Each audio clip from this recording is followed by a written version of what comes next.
अस्सलाम वालेकुम फ्रेंड्स, मैं हूं सनिया शाह और आज हम रीड करने जा रहे हैं दिलदारम की एपिसोड नंबर 36। तो चलिए स्टार्ट करते हैं। Dildaram by Areej Shah, episode number 36।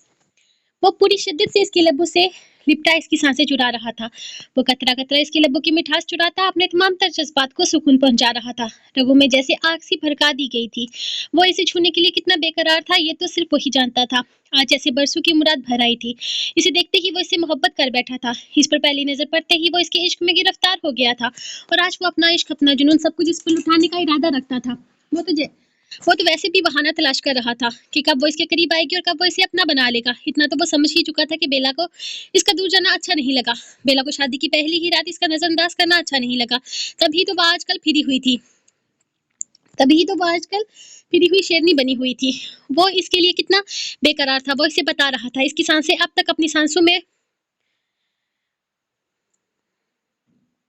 बड़े वो इसे बुरी तरह से मचलने पर मजबूर कर रहा था। बेला ने अपना हाथ इसकी कमीज में उलझाते हुए इसके कलर को मुट्ठी में दबोच लिया था। इसे सांस नहीं आ रही थी, या यूं कहना बेहतर रहेगा कि बाला इसे सांस नहीं लेने दे रहा था। जितना इसने इसे तरपाया था वो इतनी आसानी से तो इसे बख्शने का इरादा हरगिज नहीं रखता था। वो कतरा कतरा खुद को इसकी सांसों में उडेलता इसे बेकरार कर रहा था। बाला की धड़कनों में शोर मचा था तो बेला की सांसें रुक रुक कर चल रही थी। वो इसे ना तो खुद से दूर कर रही थी और ना ही वो इसकी शिद्दतों की ताब ला पा रही थी। वो जितना इसे अपने करीब करता वो इतना ही इसके करीब आ रही थी, लेकिन अपनी सांसों की रिहाई के लिए मचल भी रही थी। जब बाला ने तरस खाते हुए इसकी सांसों को आजाद छोड़ते इसकी गर्दन पर अपने लबों का जाबजा लम्स बिखेरा था। इसकी धड़कनों में इश्तार बर्पा करते हुए मसनूई पर्दे हटाते ही शर्ट इसके कंधे से नीचे सरक चुकी थी। इसकी शिद्दतें जुनून का रूप इख्तियार कर रही थी। वो जैसे पागल सा हो रहा था। जज्बात में लगी आग ने इसे बुरी तरह से पागल कर दिया था। इस वक्त इसे इस लड़की की शिद्दत तलब हो रही थी। ये कहना बेहतर रहेगा कि इसके लिए जिंदगी का मतलब बेला थी। बाला, मुझे सांस नहीं आ रही, वो लड़खड़ाते हुए इसके बेकाबू लबों पर अपने हाथ रखते हुए बोली थी, जबकि वो एक झटके से इसका हाथ अपने लबों से हटाते तकिए से लगाते हुए पूरी तरह इस पर साया फगन हुआ था। आनी भी नहीं चाहिए। आज की रात में सांस भी मेरी मर्जी से लेनी चाहिए, क्योंकि तुम मेरी कैदी हो। तुमने खुद मेरी बाहों में आकर अपने लिए मुसीबत खड़ी कर ली है। मैं सब्र कर रहा था ना, और मैं कर भी लेता बेला जाना, लेकिन तुमने खुद मेरी पनाहों में आकर अपने आप को इस शेर के शिकंजे में फंसाया है। अब जब तक इस शेर की तशनगी पूरी खत्म नहीं हो जाती तब तक ना तो तुम मेरी बाहों से निकल सकती हो और ना ही यहाँ से कहीं जा सकती हो। जाओ, इजाजत है, तुम ले लो सांस एक लम्हे के लिए, क्योंकि आज सारी रात में तुम्हें सांसों पर यूं ही कब्जा जमाऊंगा। बहुत शिकायती थी ना तुम्हें मैंने, तुम्हारी तौहीन की, तुम्हारे हुस्न को सराहा नहीं, तो आज बाला तुम्हारे पोर पोर को अपने लबों से सराहेगा। तुम्हें बताएगा कि तुम कितनी खूबसूरत हो और तुम बिलावर खान को कितनी खूबसूरत लगती हो। मेरे दिल की धड़कन, मेरी जान, आज मैं तुम्हारी धड़कन धड़कन में उतरकर तुम्हें बताऊंगा कि तुम बाला के लिए कितनी खास हो और तुम्हारी सांसें लेने का वक्त खत्म हो चुका है। वो कहते हुए एक दफा फिर से इसके लबों पर अपने लबों की महल लगाता इसकी सांसें रोक किया था। अब की दफा बेला की सांसें मजीद शिद्दत से घूट चुका था। इसकी धड़कनें बेतरतीब हो रही थी, जबकि बाला लम्हा ब लम्हा इसके वजूद पर काबज होता चला जा रहा था। वो इसे खुद से पीछे नहीं हटा सकती थी, वो इसे खुद से दूर नहीं कर सकती थी, क्योंकि वो ऐसा करना ही नहीं चाहती थी। बाला के होठ बेकरार से इसके जिस्म के पोर पोर को चुमते से मोतबर कर रहे थे, जबकि वो पूरी तरह से खुद को इसके हवाले करती इसकी दी हुई चंद सांसों पर जी रही थी। वो बार बार इसकी सांसें रोक लेता और फिर जब वो सांस रुकने पर मछली उठती तो वो इस पर रहम खाकर इसे चंद लम्हों के लिए आजाद छोड़ देता। वो नहीं जानती थी कि बाला इस कदर शिद्दत पसंद होगा, लेकिन इस मामले में वो इसे कहीं ज्यादा जुनूनी और शिद्दत पसंद था। फिलहाल तो वो इस पर रहम खा रहा था। इसका बस चलता तो वो इसकी रग रग में उतरकर अपना आप इस पर निछावर कर देता। ये तो इसकी कम नवाजी थी कि वो पहले दफा से नरमी से छूना चाहता था, वरना बाला की जज्बाती से लेकर किस कदर बेकाबू थे ये तो वही जानता था। इसे छूते हुए, इसे प्यार करते हुए अगर बाला को कुछ पता था तो सिर्फ इतना कि वो उसकी पनाहों में खुद को अपनी मर्जी से आई है, ना कि जबरदस्ती। दूर कहीं से आजानों की आवाजें आ रही थी। जब दुआम की आंख खुली, इसने उठने की कोशिश की कि सद्दार ने आहिस्ता से इसके कंधे पर हाथ रख दिया। सजन साई, तुम अभी नमाज नहीं पढ़ सकती। मेरा सोना मुखड़ा, तुम उठोगी कैसे? तकलीफ होगी तुम्हें सजदा करते हो बेबी। मैं जानता हूँ मैं तुम्हारे अल्लाह के बीच में बोल रहा हूँ, लेकिन तुम तकलीफ में हो और मैं तुम्हें तकलीफ में नहीं देख सकता, जानती हूँ डाकू जी, लेकिन नमाज किसी भी हाल में माफ नहीं। और वैसे भी हम तो गुनाहगार इंसान है, एक यही तो तरीका है अल्लाह के करीब रहने का। प्लीज मुझे नमाज अदा करनी है। वो इसे देखते हुए बोली थी, जबकि उसकी जद्दी से अंदाज पर सद्दार ने फिर से हारने लगा था। यार तुम क्या चीज हो, हर चीज में जिद नहीं करते सजन साई। वो उठकर बेड पर बैठे हुए बोला था तो वो कुल खिलाकर हंसी थी। एक तरफ वो इसे जिद ना करने का कह रहा था, जबकि दूसरी तरफ वो इसकी जिद पूरी भी कर रहा था। आप हंसना बंद करो, चलो आओ तुम्हें वुजू करवाता हूँ। सच कहते हैं डाकू जन मरीद हो गया है, तुम्हें सर पर मैंने खुद ही चढ़ाया है। ये जो तुम्हारे इतने दांत निकलते हैं ना, इसके पीछे मेरा ही हाथ है। मजाल है चलो तुम किसी की भी सुन लो। आहिस्ता से अपनी बाहों में भरते हुए वॉशरूम में लेकर जाने लगा, जबकि दुआ मुसलसल खिलाई जा रही थी। इसने कभी शुक्र नहीं किया था। हालात कुछ भी आए, इसने कभी अल्लाह के सामने नाउमीदी नहीं दिखाई थी। वो जानती थी कि एक ना एक दिन वो इसके सारे इम्तहानात खत्म कर देगा। जब तक वो अपने तया के घर रही थी, दिन रात वो इसे ताने देते थे, ऐसी बातें करते थे जिनका कोई सर पैर ही नहीं था। इसने हर चीज को कबूल कर लिया था। यहाँ तक कि इसने तो तया का लाया हुआ रिश्ता भी कबूल कर लिया था, ये सोचकर कि हो सकता है अल्लाह ने इसी में इसकी बेहतरी रखी हो। लेकिन वो कहाँ जानती थी जिस इंसान से वो भाग रही है, जिससे वो खौफजदा हो रही है, वही शख्स इसकी जिंदगी को जन्नत बना देगा। वो इसे वुज़ू करवाते हुए भी मुसलसल मुस्कुराते देख रहा था। हर दफ़ा वो घूर कर देखता तो दुआम की खिलखिलाहट इसे भी मुस्कुराने पर मजबूर कर देती। आप भी नमाज़ पढ़ेंगे? इसे भी वुज़ू करते देखकर वो हैरान हुई थी। क्यों, मुझे मना है क्या? वो वुज़ू बनाते हुए सवाल करने लगा तो दुआम ने फ़ौरन नफ़ी में सर हिलाया था। नहीं, आपको तो सारी नमाज़ें माफ़ है ना? वो खिलखिलाते हुए हल्का सा तंज़ कर गई थी। जुम्मे की नमाज़ पढ़ता हूँ मैं कभी-कभार, और बाकी मेरा और मेरा अल्लाह का मामला है। जब मेरा दिल चाहेगा तब करूँगा। जी जनाब, बेशक ये अल्लाह और आपका मामला है, लेकिन ये दुनिया और आखिरत का मामला भी है। और आपकी जो हरकतें हैं ना, मुझे नहीं लग रहा कि आप जन्नत में मेरे साथ होंगे। वो इसके सहारे बाहर निकलते हुए बोली तो सरदार इसके और अपने लिए चाहे नमाज़ बिछाने लगा। शौहर के साथ जिद लगाने वाली बीवियाँ जन्नत में नहीं मिलती।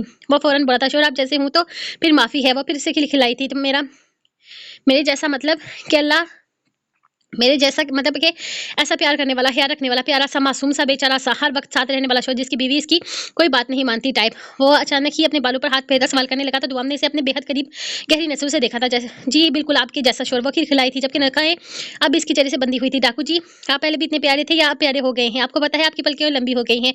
वो पता नहीं कौन सी दुनिया में इसका चेहरा देखते हुए नरमी से इसकी पलकों को उंगली से छूने लगी थी। सरदार ने थोड़ा पीछे हटते हुए इसे रोका था। तुमने गौर नहीं किया, मेरी पलकें हमेशा से बहुत लंबी थी। अब नमाज अदा कर लो सज्जन साईं, तुम्हारा रोमांस मुझे बहका रहा है। अल्लाह अल्लाह, मैंने कब रोमांस किया? ये रोमांस नहीं तो और क्या है डार्लिंग? इस तरह से मेरे पास आकर मुझे छू रही हो। तुम्हें पता है हर तरह की बीवियों के लिए रोमांस की अलग-अलग कैटेगरी होती है। जैसे तुम्हारी जैसी छुई मुई शर्मीली बीवी के लिए टच रोमांस। खैर बहरहाल मैं मूड में नहीं हूँ, चलो नमाज़ पढ़ते हुए मुस्कुराए दबाते हुए इसे रोमांस की कैटेगरी बताता खुद नमाज़ शुरू करने लगा था। जबकि दुआम कुछ उलझते से थोड़े से फासले से पर बिछी जा नमाज़ पर खड़ी हुई थी। नमाज़ अदा करते हुए वो इसे थाम कर वापस बेड पर लाया था। इसकी दुआएं देखने लगा। थोड़ी देर में बेला आ जाएगी तो वो तुम्हारा मुकम्मल चेकअप करेगी। अब दर्द तो नहीं हो रहा ना? वो पट्टी भी बदलेगी तुम्हारी। वो नरमी से इसके ज़ख्म पर अपने लब रखते हुए बोला तो दुआम हल्का सा मुस्कुराई थी। अब जैसे आप जब साथ होते हैं तो बिल्कुल भी दर्द नहीं होता, बल्कि कुछ महसूस ही नहीं होता। ऐसा लगता है जैसे दुनिया में सिर्फ आप हैं और बस हम दोनों एक दूसरे के लिए हैं। वो इसके करीब झुकते हुए इससे अचानक इसके सीने पर दिल के मकाम पर अपने लब रख गई थी, जबकि इसका ये प्यारा सा अंदाज सरदार के अंदर के सारे जज्बात को अंगड़ाई लेकर बेदार कर चुका था। इसके माथे पर लब रखते हुए वह इसे अगले ही लम्हे अपने सीने में छुपा चुका था। बहुत दर्द हो रहा है ना? वो इसके माथे को देखते हुए बोला तो दुआम हल्का सा मुस्कुराई थी। मुझे कम दर्द हो रहा है, आपकी आंखों में ज़्यादा दर्द है, ठीक हो जाएगा। और वैसे भी मैं बहुत बहादुर हूँ, ये छोटी-मोटी चीज़ें मेरा कुछ भी नहीं बिगाड़ सकती। इस कबीले की सरदारनी हूँ मैं। वो दोबारा इसके सीने में सर रखते हुए बोली तो वह इसे अपनी बाहों में नरमी से भर चुका था। हाँ, तुम्हें कुछ भी नहीं हो सकता, मैं तुम्हें कुछ होने ही नहीं दूँगा। तुम पर आने वाली हर मुसीबत को पहले सरदार दिलदार का सामना करना होगा। मैं अपनी दुआ पर किसी खतरे का साया भी बर्दाश्त नहीं करूँगा। मैं देखता हूँ बाला को। वो बेला को लेकर आए तो तुम्हारी पट्टी चेंज करवाते हैं। मैं भी साथ चलूँगी। मैं नहीं रहूँगी कमरे में अकेले। आप जहाँ जाएँगे मैं आपके साथ-साथ जाऊँगी। वो फ़ौरन इसके बाजू को थाम चुकी थी, जबकि इसकी ज़िद पर वो मुस्कुरा दिया था। ये बाला कहाँ है? अब तक नीचे क्यों नहीं आया? वो दोनों नाश्ता भी कर चुके थे और अब वो इसे अपने सहारे पर हारू की सैर पर भी ले आया था। तकरीबन 2 घंटे के बाद इन दोनों की वापसी हुई तो अब बाला और बेला को का कोई अता-पता ना था। पता नहीं सरदार, अब तक तो बाला आ ही जाता है, आज पता नहीं क्यों नहीं आया। लगता है अभी जगह नहीं है। वैसे तो बेला भी सुबह-सुबह आ जाती है, आज वो भी नहीं आई। लगता है इसकी भी आँख नहीं खुली। जुमरू ने इसे जवाब देते हुए अस्तबल की तरफ जाने लगा, क्योंकि आज इसे गोरू को नहलाना था और वो मर गया है या जिंदा है। वो इसकी बात पर हाँ में सर हिलाते हुए इसे डाकू रागा के बारे में पूछने लगा। वो दूसरा इसका आदमी रशीद तो कल ही मर गया था। इसकी लाश इसके घर वालों तक पहुंचाने के लिए हमने आगे पीछे बहुत कोशिश की, लेकिन हमें पता चला कि इसका आगे पीछे कोई भी नहीं है। इसलिए हम खुद ही इसका जनाजा फैलाकर इसे दफना दिया है। बाकी रागा की लगे तुम कहो तो कब्र खोद दूं? वो सर खुजाते हुए बोला तो सरदार ने इसे घूरा था। सरदार अचानक से बाद में कब्रें नहीं खोदी जाती, खासकर रात के वक्त। तो मुझे कब्रिस्तान में डर लगता है। वो बड़ी मासूमियत से बोला था। वो अभी मरा नहीं है, इसे मरने में थोड़ा वक्त बाकी है। हाँ, लेकिन इसकी कब्र की तैयारी शुरू कर दो, आज नहीं तो कल इसे दफना देंगे। वो इसे जाने का इशारा करते हुए पीछे बाला का इंतजार करने लगा, जो आज नीचे आने का नाम ही नहीं ले रहा था। ये बाला की नींदें कुछ ज्यादा ही लंबी नहीं होती जा रही है। बेला कमरे से निकले तो जाता हूँ इसकी सेटिंग करने के लिए। 10 बज रहे हैं। वो चारपाई बिछाते हुए दुआम को भी उठाया था। इसके लिए तकिया भी खुद ही लेकर आया था। ओहो डाकू जी, आप भी ना हद करते हैं। बाला भैया की नई शादी हुई है, हो सकता है कि वो और बेला एक दूसरे के साथ वक्त गुजार रही हूँ। हाँ, मैं मानती हूँ इनकी नोक-झोंक चलती रहती है, लेकिन मियाँ बीवी आखिर कब तक एक दूसरे से दूर रहेंगे? और वैसे भी आप ना इस कबीले में खुद को किंग ऑफ रोमांस समझना छोड़ दीजिए। मेरा भैया आपके भी रिकॉर्ड तोड़ेंगे इंशाल्लाह। और एक और बात, जो रूल्स आपने अपने लिए बनाए हैं ना, वो रूल्स दूसरों के लिए भी बनाए। जिस तरह आप कभी भी कहीं भी किसी भी वक्त रोमांस कर सकते हैं, इसी तरह इस कबीले के बाकी लोग भी कर सकते हैं। समझे? बस के नाक खींचते हुए बोलते सरदार नरमी से मुस्कुराते हुए वहीं चारपाई पर आरा तिरछा लेट गया था, जबकि दुआम पलटी मारे इसके पास ही बैठी हुई थी। बेला को देखते हुए मुझे तो लगता है कि बेला को देखते हुए मुझे तो नहीं लगता कि बाला की नैया कभी पार होगी। हाँ, अगर वो ये वजह हुई कि इसके नीचे ना आने की तो इसका ये गुनाह माफ कर सकता है, लेकिन किंग ऑफ रोमांस तो इस कबीले का मैं ही रहूंगा। वो अचानक ही सीधा होता है, इसके लबों को अपने लबों में कैद करते हुए एक जानदार जुसारत कर गया था, जबकि दुआम घबरा कर आगे पीछे देखती इसके कंधे पर हल्की सी चीज लगा गई थी, जिस पर सरदार का बेबा का हिक्का बुलंद हुआ था। इसकी आंख खुली तो वो बुरी तरह से बाला की पनाहों में कैद थी, बल्कि यूं कहना बेहतर रहेगा कि बाला की कैद मैं ही कैद थी। इसने इसे सारी रात इसने सोने नहीं दिया था। बाला ने इसे ऐसे बोझ कर रखा था जैसे वो कोई तकिया हो, और इस तकिए के बगैर बाला साहब का सर और कहीं सुकून से ना टिकता हो। उठ जाओ थरकी डाकू, जान छोड़ दो मेरी। अगर मुझे पता होता कि ना तुम इस कदर थरकी और बेमुरव्वत इंसान हो तो मैं रात को तुम्हारे पास कभी भी नहीं आती। मतलब कि तुम जानबूझकर मेरे पास आई थी। वो इसे कोसते हुए पता नहीं क्या क्या बोल रही थी। जब बाला ने अचानक ही इसे देखते हुए कहा, बेला तो घबरा सी गई थी जैसे कोई चोरी पकड़ी गई हो। इसने फौरन नफी में सर हिलाया। हाँ, ये सच था कि वो बिल्कुल भी इसके पास नहीं आई थी। वो तो जानती भी नहीं थी कि नींद में वो कहाँ कहाँ सफर करती है, लेकिन कल रात इसे बहुत अच्छी तरह से इसे बताया गया था कि वो रात में क्या क्या करती है और इससे क्या क्या करने पर इसके साथ क्या क्या हो सकता है। इसके बाद पर मैं ऐसी लग गई थी कि बेला खुली आंखों से सोया करेगी, लेकिन कभी इस लड़की डाकू के पास नहीं जाएगी। वो जो रात को इसकी जान को आया हुआ था। इस वक्त भी दोपहर का 1 बज रहा था, लेकिन मजाल थी जो वो शख्स इसकी जान छोड़ दे। सुबह फजर के वक्त इसने इसकी मिन्नतें की थी कि इसे उठने दे, लेकिन बाला पर तो भूत सवार था। इसके अंदर का रोमांटिक कीड़ा एक दफा फिर से जाग गया था और इसने एक दफा फिर से इसे होश ठिकाने लगा दिया था। और अब भी इसका इरादा कुछ ऐसा ही था, लेकिन बेला इस पागल थरकी को कम से कम भूखे पेट तो बर्दाश्त नहीं कर सकती थी। ये आदमी तो इस पर खाना हराम कर देगा। जिस तरह वो कल रात से इस पर काबज था, इसे लग रहा था कि वो तो इसकी शिद्दत से मर जाएगी या वो भूख से मर जाएगी। जान छोड़ दो मेरी प्लीज, मुझे भूख लग रही है। क्या सारी जिंदगी भूखे मारोगे मुझे? वो इसे देखते हुए मासूमियत से बोली, लेकिन बाला जानता था कि वो बिल्कुल भी मासूम नहीं है। वैसे भागने के लिए बहाने कर रही है, और अगर इसे भूख लगी है तो थोड़ी देर बर्दाश्त कर ले। कौन सा वो इसे भूखा मारने वाला था? इतनी क्या मर रही हो? खाना ना हो गया, सारी जिंदगी की जमानत होगी। खाना नहीं मिलेगा तो मर जाओगी क्या? अपने शोर के जज्बात का एहतराम करो। देखो मेरा दिल कैसे धड़क रहा है। तुम तो डॉक्टर हो ना, जरा इलाज करो मेरा। ये सांसें क्यों तेज हो रही है मेरी? और ये जो दिल मेरा, वो मेरे काबू में क्यों नहीं रहता? हर वक्त दग दग करता रहता है। तुम्हारा दिल हर वक्त दग दग करता रहता है, क्योंकि इसके थरकी का काम ही बस दग दग करना है। और ये जो तुम्हारी सांसें तेज हो रही है ना, ये तुम्हारे अंदर का थरकी आदमी जाग रहा है फिर से, जो कम अज कम मैं बर्दाश्त नहीं कर सकती। इसलिए बेहतर होगा कि मेरी जान छोड़ दो, वरना तुम मुझे वरना की धमकी दे रही हो, वो भी मेरी बाहों में कैद होकर। बेला, या तो तुम दुनिया की मासूम तरीन लड़की हो, या तुमने बेवकूफ़ी में PhD करके रखी है। तुम्हें सच में लगता है कि तुम्हारा वरना इस जगह पर किसी भी तरह का असर दिखा सकता है? मतलब तुम मेरी बाहों में कैद होकर मुझे ही गलती होगी महाराज, मुझसे गलती होगी। चरण कहाँ है आपके? माफ कर दीजिए, मुझे जाने दीजिए, छोड़ दीजिए मुझे। टर्की डाकू, इसने क्या बिगाड़ा है? मैंने क्या बिगाड़ा है तुम्हारा? क्यों मेरी जान को आए हुए हो? वो अच्छी खासी जंग कर चुकी थी, लेकिन इसके हटे कटे वजूद को हटाना इसके लिए नामुमकिन हो गया था, और अब तो इसके नीचे वो दबने लगी थी। अच्छा यार, छोड़ रहा हूँ मैं, तुम तो मरने वाली ही होगी। हालांकि मैंने तुम पर बिल्कुल भी अपना वजन नहीं डाला हुआ। तुम्हें नहीं लगता कि तुम ओवर एक्टिंग बहुत ज्यादा करती हो? डॉक्टर किसने बनाया है? तुम्हें एक्ट्रेस होना चाहिए था। है, छोड़ो, एक किस दो और जाओ यहाँ से। मेरा भी कोई इरादा नहीं है मजीद तुम्हारे साथ लड़ने का। क्या सोचा था? रात को सुबह उठोगी तो मुझसे शर्माई शर्माई नजर चिपकाए ललचाई घूम रही होगी, लेकिन यहाँ तो बेला मैडम आंखों में आंखें डालकर बकबक किए जा रही हैं। शर्म और हया के नाम की कोई चीज ही नहीं है तुम्हारे अंदर। थोड़ा सा कोई फॉर्मेलिटी ही कर ले। वो इसे एक झटके से अपने सीने पर गिराता। इसका चेहरा अपने बेहद करीब करते हुए शरारती अंदाज में बोला, तुमने अपनी थरक पूरी करते हुए शर्म और हया दिखाई थी? ठरकी डाकू, एक मासूम सी लड़की नींद में बहक कर तुम्हारे करीब क्या आ गई? तुम्हारे अंदर का जिन जाग गया। तुमने तरस खाया मुझ पर, और मैं तुमसे शर्माऊंगी? इतने बुरे दिन नहीं आए मेरे। और मैं तुम्हें किस करूंगी? शक्ल देखी है आईने में? मैं दुनिया की सबसे खूबसूरत लड़की। बाकौल तुम्हारे, तुम रात को मेरे कान में बार बार कह रहे थे कि मैं दुनिया की सबसे खूबसूरत लड़की हूँ, और मैं तुम्हें किस करूंगी? छी छी छी छी। वो इसे दूर हटाते हुए अब भी अपने कमर से इसके हाथ हटाने की जद्दोजहद कर रही थी, जबकि वो पूरी तरह से अपने सीने पर लटाई इसके बोंगियां सुन रहा था। हाँ, ये हकीकत ही तो थी। रात से अपनी बाहों में बरकर बाला ने अपने भरपूर चाहत का इजहार किया था। इसके पोर को चूमते हुए इसने बार बार बताया था कि वो कितनी खूबसूरत है और वैसे कितनी हसीन लगती है, लेकिन इसे हरगिज उम्मीद न थी कि सुबह उठकर इसकी बीवी से यूं इसे शर्माने की बजाय अपनी खूबसूरती जता देगी। यूं डॉक्टर बेला, तुम इस काबिल ही नहीं हो कि तुम्हें छोड़ा जा सके। मैं अपना वक्त मजीद तुम्हारे साथ बर्बाद करना चाहता हूँ, बर्बाद नहीं करना चाहता। तुम इतनी खूबसूरत हो कि मैं तुम्हें अपनी बाहों में रखना चाहता हूँ। हरगिज नहीं, हरगिज तुम इतनी खूबसूरत हो कि मैं तुम्हें अपनी बाहों में रखना चाहता हूँ। हरगिज तुम्हें मुझसे दूर जाने की इजाजत नहीं है। तुम कितनी खूबसूरत हो मैं तुम्हें एक दफा फिर से बताना चाहता हूँ, वो भी तुम्हारे पोर को चूम कर, तुम्हारी खूबसूरती को महसूस करके। मैं तुम्हें शोर होने का हक पूरा अदा करूंगा। तुम खूबसूरत हो कि तुम्हें इतनी खूबसूरत हो कि तुम्हें बार बार सराहा जाए। और हाँ, भूख की गर्दन बंद कर दो, क्योंकि अब तुम्हें खाना तभी मिलेगा जब मैं तुम्हें यहाँ से जाने की इजाजत दूंगा। तुम मुझे जालिम, जाबर, सितमगर वगैरह वगैरह कुछ भी कह सकती हो, क्योंकि मेरे अंदर की रोमांटिक जिनको तुमने खुद ही जगाया है। मुझे बार बार ये बता कि तुम खूबसूरत हो, तुम्हारी इस खूबसूरती पर मेरा हक है। वो एक झटके से इसे वापस बेड पर लेटा था। इस पर सयाफकन हुआ था, जबकि बेला तो घबरा कर रह गई थी। सुबह इसने बेहद मोहब्बत से इसकी मिन्नतें की थी कि बस छोड़ दे, लेकिन बाला पर तो इस वक्त कोई जिन सवार था। इसकी मोहब्बत भरी मिन्नतों पर इसने बिल्कुल भी कान नहीं धरे थे। इसलिए बेला ने अब इसके साथ लड़ते हुए अपनी जान छुड़वानी चाहिए। लेकिन एक बात तो आज बेला को पता चल चुकी थी कि इसका कोई भी अंदाज बाला के अंदर की ठरकी डाकू को इंस्टॉल होने से नहीं रोक सकता, क्योंकि जब तक इसकी बाहों में बेला थी तब तक दुनिया की कोई ताकत इसे रोमांटिक होने से नहीं रोक सकती थी। कहाँ जा रहे हैं डाकू जी? वो इसके पास से उठा ही था जब इसका बाजू पकड़कर पूछने लगी, रागा डाकू को देखने जा रहा हूँ, तुम यहीं बैठो, तुम्हारे लिए दूध गर्म करके ला रहा है। बिना कोई भी मस्ती, बिना कोई भी जिद किए तुम इसे पियोगी, ठीक है? वो प्यासे इसके गाल खींचते हुए बोला, नहीं नहीं, मुझे नहीं पीना, और मैं जिद भी नहीं करूंगी, मस्ती भी करूंगी। क्या कर लेंगे आप? बताएं क्या कर सकते हैं आप? गुस्सा करेंगे मुझ पर? वो फौरन इनकार करते हुए इसे देखने लगी, जैसे सब सचमुच में इरादा इसे गुस्सा जलाने का हो। मैं क्यों करूंगा? अपने मासूम से साईं पर गुस्सा नहीं दिल कर रहा, मत पियो, कोई ज़रूरत नहीं है। वैसे भी इसका जायका बिल्कुल भी अच्छा नहीं होता। मैं तो तुम्हारी सेहत के लिए कह रहा था, लेकिन अब कोई भी चीज़ पसंद नहीं है तो कितना ही ज़बरदस्ती से घसीटा जाए। बल्कि ऐसा करता हूँ, जुमरू को मना कर देता हूँ। जो चीज़ मेरे सजन साई को पसंद नहीं, वैसे ज़बरदस्ती नहीं दी जा सकती। वो नरमी से इसके चेहरे पर हाथ फेरते हुए बोला तो दुआम मुँह सुगैर कर रहेगी। अरे ये क्या बात हुई?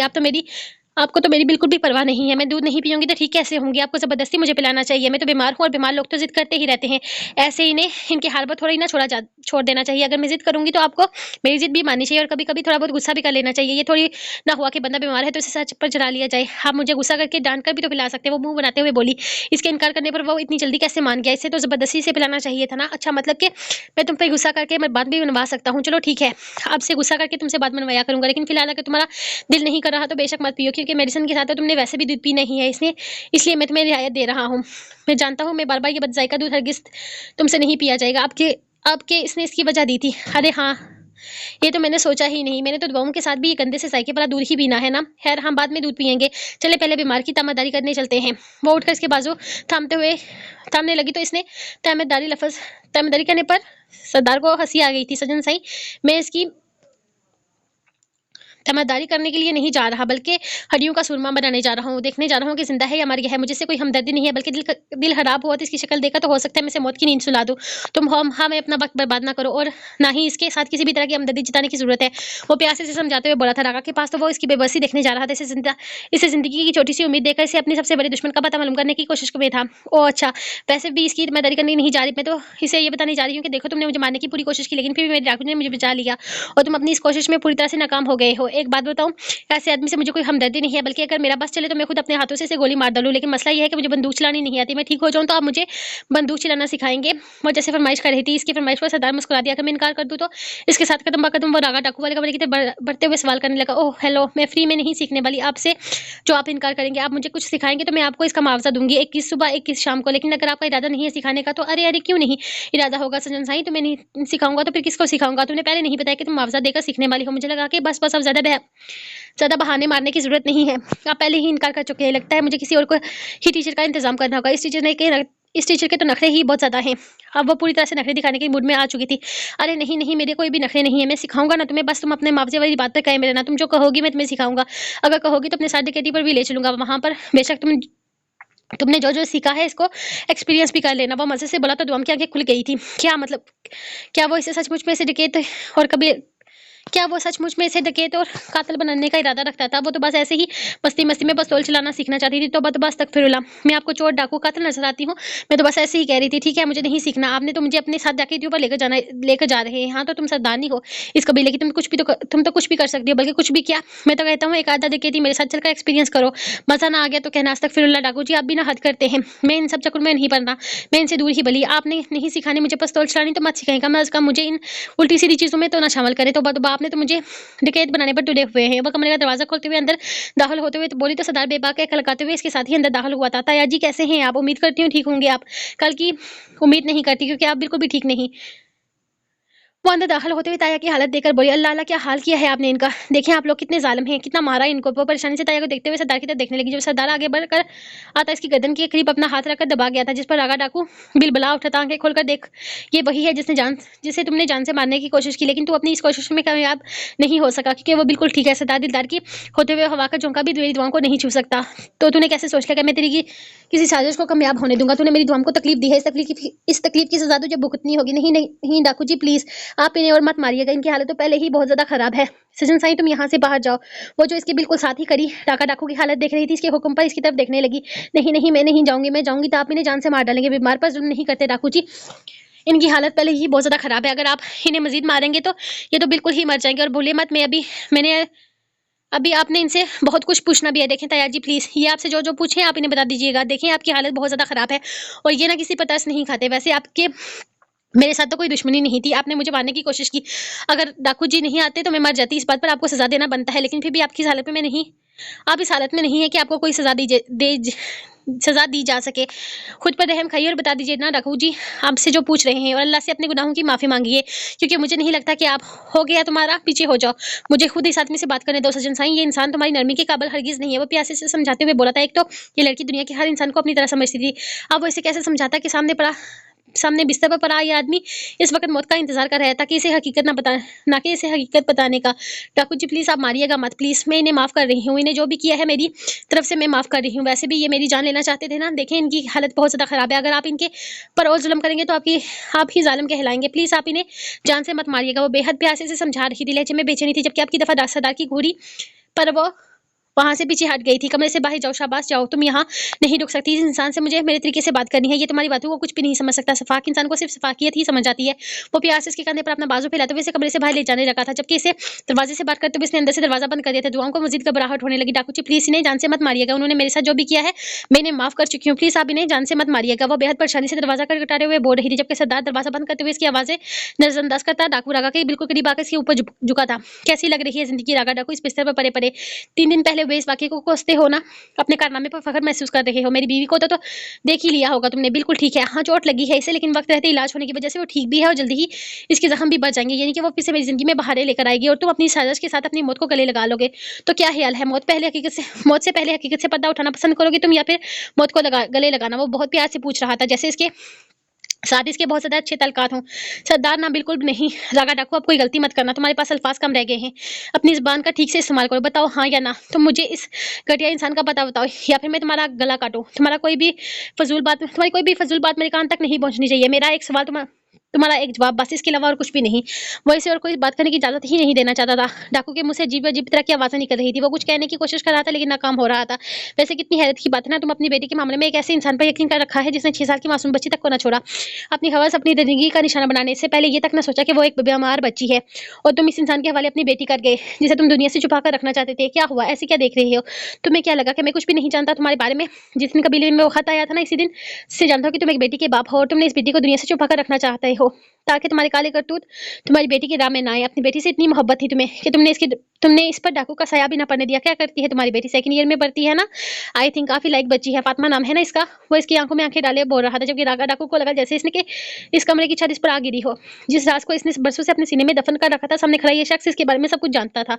तुम्हें एक फरजाना नाम की डांसर से मोहब्बत थी, तुम सिर्फ इसकी डांस देखने के लिए रोज जाते थे। फरजाना भी तुम्हें पसंद करती थी, लेकिन एक दिन अड्डे के मालिक ने तुम्हारी चोरी पकड़ ली। वो समझ गया था कि तुम्हारे और फरजाना के बीच में कुछ चल रहा है। इसने हंगामा करने के बजाय बीच की राह निकाली, कुछ रकम में इसने इस लड़की को बेच दिया, ठीक इसी तरह जिस तरह मेरी माँ के सौतेले भाइयों ने इसे बेचा था। तुम्हें फरजाना बेहद पसंद थी, इतनी कि तुमने इसके साथ शादी करने का फैसला कर लिया, जिसमें तुम्हें एक बच्ची भी थी है। तुम्हारी बीवी और बच्ची डिकेट कबीले में और डकैती से कोसों दूर हैं। तुमने यहाँ के काम का साया भी अपनी बेटी पर नहीं पड़ने दिया।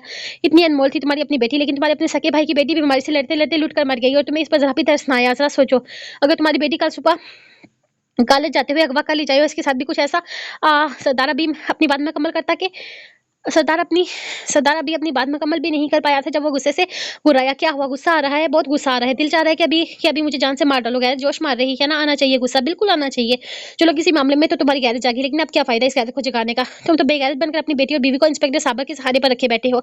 इंस्पेक्टर साबर ने कबीले पर हमला करने से पहले तुमसे वादा किया था कि वो तुम्हारी बीवी और होने वाले बच्चे को महफूज ठिकाने देगा, बल्कि इन्हें डाकुओं की दुनिया से बहुत दूर रखेगा और इसके आसपास भी भटकने नहीं देगा। वो इन्हें एक अच्छी जिंदगी देगा। तुम्हें इस कबीले की सरदारी का लालच था, इसलिए तुमने कभी अपनी बीवी और बच्ची के पास पलट कर नहीं गए, बस इन्हें हर महीने बड़ी रकम भेजते रहे। कबीले में तुम्हें आए दिन खत मिलते थे क्योंकि तुम्हारी बीवी पढ़ी लिखी नहीं थी, और वो सारे खत इंस्पेक्टर साबर लिखकर भेजता था। क्यों? कबीले से हासिल होती एक बड़ी रकम का आधा हिस्सा हर महीने तुम इंस्पेक्टर साबर को भेजते थे, ताकि इसकी रिश्वत का धंधा भी चलता रहे और कबीले को किसी भी तरह का कोई नुकसान भी ना हो, और तुम्हारी बादशाहत भी कायम रहे। ठीक है यार, तुम्हें ऐसा करना चाहिए था। जब तक तुम कबीले के सरदार थे, तुमने इस कबीले की हिफाजत की, क्योंकि तुम्हें लगता था कि तुम हमेशा यहाँ के सरदार बने रहोगे। लेकिन इन सारे अच्छे कामों में तुमने एक काम बहुत अजीब किया, जानते हो क्या? कि अपनी बेटी के मामले में तुमने इंस्पेक्टर साहब पर यकीन कर दिया। क्या करता होगा इंस्पेक्टर साहब तुम्हारी बीवी और बेटी के साथ? शायद हर रोज रोता होगा, हर रोज लूटता होगा तुम्हारी बेटी की आओ पुकार। नहीं नहीं, मेरी बेटी साबर के पास नहीं है, मेरी बेटी इसके पास नहीं है, क्योंकि साबर बलोचिस्तान में है और मेरी बेटी लाहौर में। वो मेरी बेटी से कभी मिलने कभी नहीं गया। वो बुरी तरह से फिरे हुए बोला था।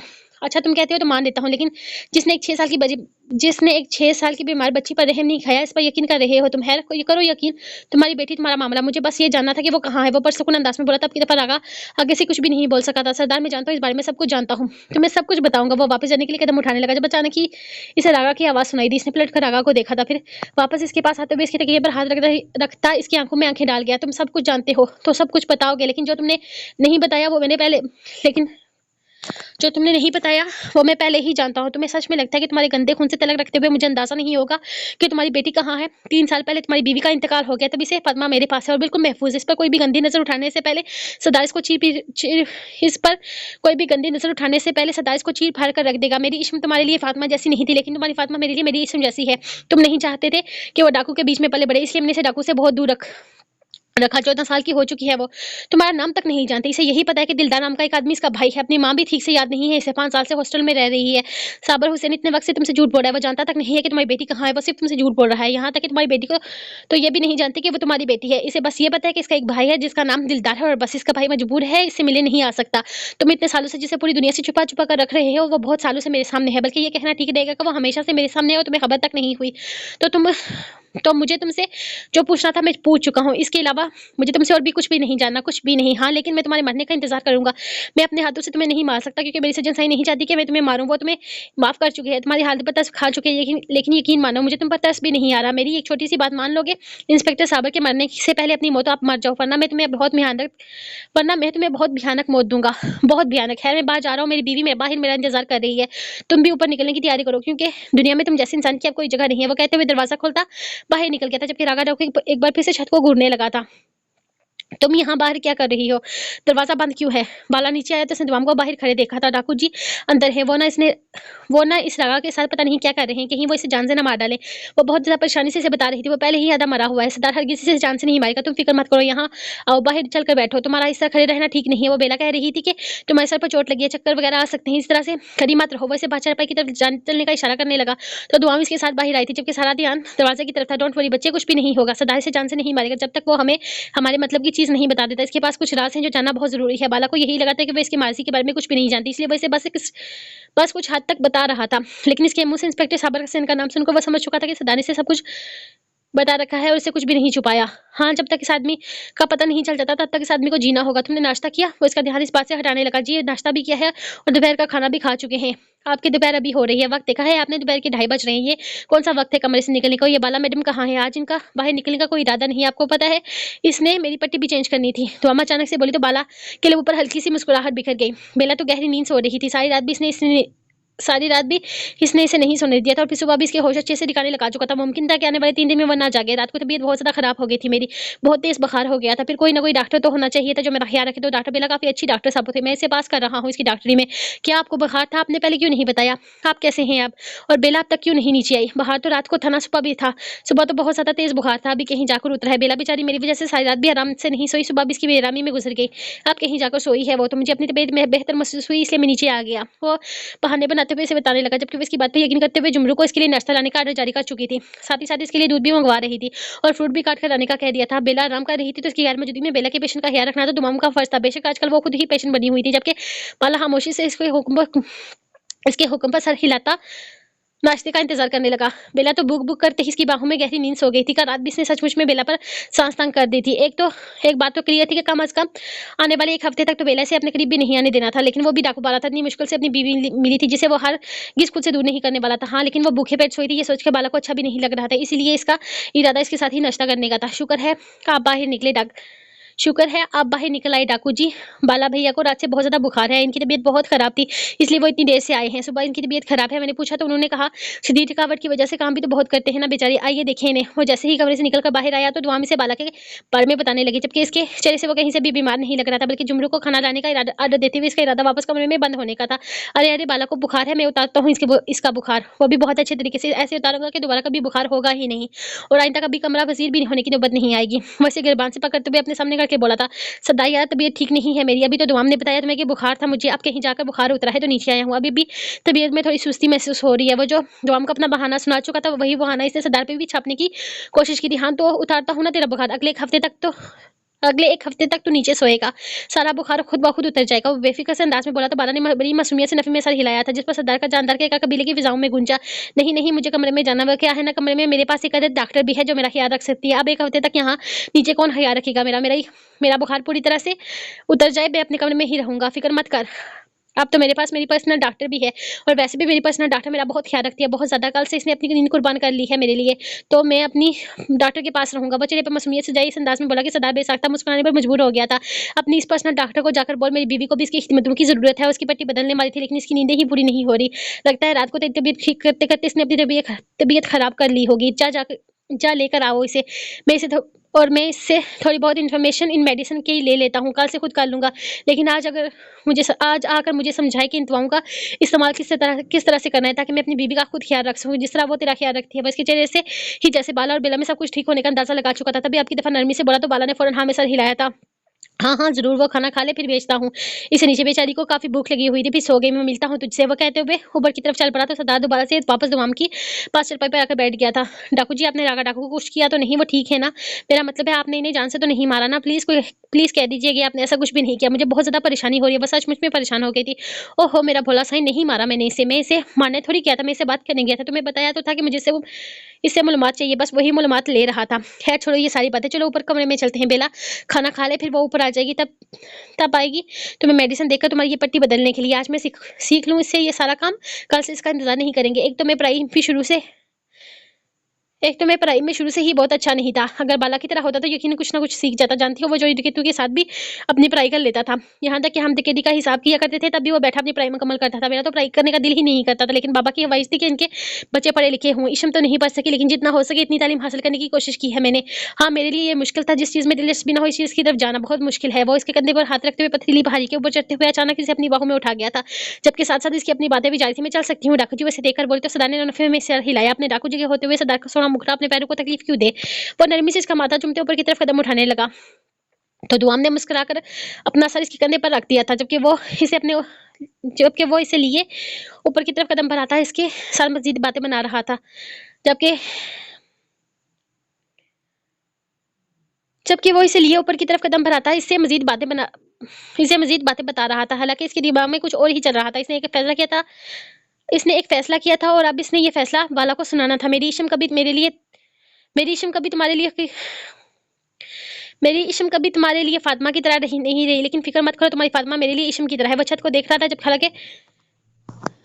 जबकि कानों में बार-बार सरदार के अल्फाज गूंज रहे थे। इसलिए के लिए इसकी फातिमा इशम की तरह थी, यानी कि इसकी छोटी बहन की तरह, इसकी बहन की तरह जिसने इसे खो दिया था, इस बहन की तरह जिसकी हिफाजत कोई नहीं कर सकता। काश वो इस मासूम बच्चे को अपने साथ लेकर ना जाता। ना जाने किस ख्याल के तहत इसने कह दिया था कि वो उसका इलाज करवाएगा। और ये हकीकत थी कि इस इशम से कोई मोहब्बत ना थी, कोई लगाव ना था। इसने कभी इशम से मोहब्बत से बात भी नहीं की थी, लेकिन जिस तरह से दिलदार इसके लिए बेकरार था, इसकी जान बचाने के लिए मारा फिरता था, इस पर तरस खाकर इसने कह दिया था कि वो उसके इलाज के लिए पैसे दे देगा। इरादा सारी जिंदगी के लिए सरदार को अपना गुलाम बनाने का था, ना कि इसकी बहन की जात पर इसे तरस आया था। हाँ, ये हकीकत थी कि वो सिर्फ और सिर्फ दिलदार को अपना गुलाम बना लेना चाहता था, अपने हुक्म का गुलाम। वो चाहता था जिस तरह वो कहे इसी तरह सरदार अपनी जिंदगी गुजारे, अपनी मर्जी से कभी कुछ ना कर सके। इसकी आंखों में बहुत छोटी उम्र से ही वो बगावत देख चुका था, इसलिए इसने फैसला कर लिया था कि वो इसकी बहन का इलाज करवा के इसे अपना गुलाम बना लेगा। लेकिन वो कहाँ जानता था कि एक छोटा और गलत फैसला इशम की जिंदगी बर्बाद कर देगा। वो थोड़ी देर में वापस आने वाले थे और ये हकीकत थी कि वो थोड़ी ही देर में वापस आ गए थे, लेकिन वो थोड़ी सी देर इशम पर क़यामत बनकर गुजरी थी। वो तबाह हो गई थी, बर्बाद हो गई थी। वो छोटी सी बच्ची उम्र में इंसान और दरिंदे की पहचान कर गई थी। वो खामोशी से शहद को देखता माजी की तलखियों में खोया हुआ था। इसे मोहब्बत हो गई थी। हाँ, ये बहुत पहले की बात थी, जब अड्डे पर नाचती एक लड़की को देखते हुए इसका दिल धड़का था और फिर इसने इसे शादी करने का फैसला कर लिया। वो इसे खरीद कर लाया था, बिल्कुल इसी तरह जिस तरह इसने दिलदार की माँ को खरीदा था। लेकिन वो बेचारी पहले ही गमों की मारी हुई थी और फिर रागा डाकू का दिल इसके लिए धड़का था। इसने इसे नकाह करके इसे दुनिया से छुपा कर रख लिया था। वो खुद इज्जतदार नहीं था, इसे क्या इज्जत की जिंदगी देता, इसलिए इसने इसे छुपाने का फैसला कर लिया था। रागा डाकू ने अपनी रोज छोड़ी ना थी। शादी के बाद भी वो इतना ही आवारा, इतना ही बेरहम था। लेकिन जब इसके बीवी को पता चला कि वो मां बनने वाली है, तो इसने रागा को सही रास्ता दिखाना शुरू कर दिया। वो चाहती थी कि वो हर तरह का गलत काम छोड़ दे जो मुमकिन नहीं था। रागा की जिंदगी का एक ही मकसद था, डकैत कबीला का बादशाह बनना। इसे अपनी सरदारी वापस चाहिए थी और सरदारी बगैर कबीले में आए वापस नहीं मिल सकती थी। यही वजह थी कि इसकी बीवी ने इसे छोड़ने का फैसला कर लिया था। वो अपने बच्चे पर किसी भी तरह की मुसीबत नहीं आने दे सकती थी, इसलिए इसने हर चीज से दूर होने का फैसला कर लिया था। जिसे देखते हुए रागा डाकू ने इसे शहर में एक घर लेकर दे दिया, जहां वो दिन रात इसकी खबर रखता था। वो इसे गालिब हरगिज नहीं था, लेकिन वो अपनी अय्याशियों में छोड़ने को तैयार नहीं था। वो वापस कबीले में आ गया, लेकिन इससे पीछे अपनी बीवी की हर तरह की खबर थी। कबीले का सरदार बनते ही इसे खबर मिली थी कि वह एक बेटी का बाप बन गया है। तब पहली दफा इसके दिल में किसी के लिए जज्बात जागे थे। हाँ, इसकी बेटी के लिए। वो अपनी बेटी की हर तरह की मुसीबत से बचाना चाहता था। हाँ, वो फातिमा का अच्छा बाप बन गया था, बिना इसके सामने आए, बिना इसे महसूस किए। लेकिन वो इशम का अच्छा ताया नहीं बन सका था और इस बात का अफसोस इसे सिर्फ आज हो रहा था, जब सरदार दिलदार ने कहा था कि रागा के लिए बेशक इशम फातिमा जैसी नहीं थी, लेकिन लेकिन सरदार दिलदार के लिए फातिमा इश्म जैसी है, यानी कि वो इसकी बहन है और वो हमेशा से बड़ा भाई बनकर इसका ख्याल रखता आया है। मैंने तुम्हारे साथ बहुत गलत किया दिलदार, हमेशा गलत किया, लेकिन इस सब के बावजूद भी तुमने मेरी बेटी को अपनी बहन बनाकर इसका ख्याल रखा। तुम्हारा ये एहसान मरने से पहले झुका कर जाऊंगा। वो छत को देखते हुए आहिस्ता से आंखें बंद कर गया था। बाला खाना लेकर कमरे में आया तो बेला फ्रेश होकर अब आईने के सामने खड़ी अपने लंबे लंबे बालों में आहिस्तगी से कंघी कर रही थी। भूख से इसकी जान जा रही थी। उसका इरादा बाला के वापस आने से पहले कबीले की तरफ जाने का था। वो इस ठरकी डाकू को रोमांस मजीद नहीं झेल सकती थी, लेकिन इसे कमरे में आते देखकर इसने गहरी सांस लेते हुए जल्दी से बेड से दुपट्टा थामकर खुद पर फैलाया था। अस्तगफिरुल्लाह बीवी, मेरी गंदी नजर नहीं है तुम पे जो यूं मेरे आते ही खुद को पर्दों में लपेट रही हो। वो खाना सामने टेबल पर रखते हुए बोला तो बेला ने इसे घूर कर देखा था। ठरकी डाकू, तुम्हारी नजर मुझ पर कितनी गंदी है ये मुझे कल रात से बहुत अच्छे तरीके से पता चल चुका है, इसलिए अब ये सब कुछ जरूरी हो गया है। मेरा बस चले तो मैं तुम्हारे सामने बुर्का पहन कर रखूं। वो कानों को हाथ लगा दी, तौबा तौबा करती वापस आईने की तरफ मुतवज्जो हुई। इससे जवाब दे चुकी थी, जबकि इसे सर से पैर तक देखते बाला ने हाँ में सर हिलाया था। तुम्हें लगता है तुम्हारा बुर्का पहन कर रखोगी तो मैं तुम्हें गंदी नजरों से नहीं देख पाऊंगा? वैसे भी मैं तुम्हें अच्छी गंदी हर तरह की नजर से देखने का हक रखता हूँ, क्योंकि मैं तुम्हारा महरम हूँ और महरम से पर्दा नहीं किए जाते हैं। तुम्हें एक बात बता दूं, ये चादर क्या तुम बादल भी लपेट कर आओगी ना तो भी मेरी नीयत तुम पर खराब ही रहेगी। तुम्हारा ये दुपट्टा हरगिज हरगिज मेरी नीयत खराब होने से रोक नहीं सकता, क्योंकि मेरी नीयत ऑलरेडी तुम पर बहुत खराब है। वो इसके पास आता है, एक झटके से इसका दुपट्टा गर्दन से उतार कर दूर फेंकते हुए इसे कमर से ताम कर अपने करीब करता है। इसके लब्बों पर झुक गया था और पूरी शिद्दत से इसकी सांसें रोकते हुए इसे अपनी बाहों में उठाए सोफे पर लेकर आया था। वो इसे सोफे पर बिठाने के बजाय इसे अपनी गोद में बिठाता, जाना तुम्हें भूख लगी थी ना, देखो मैं तुम्हारे लिए खाना लेकर आया हूँ और मैं तुम्हें अपने हाथों से खाना खिलाऊंगा, क्योंकि कल रात तुमने बहुत मेहनत किया, मेरा इतना ख्याल रखा। मैंने नीचे ये बहाना बनाया कि मैं बीमार था, मेरी तबीयत खराब थी और मेरी डॉक्टर भी मेरी खिदमत कर रही थी।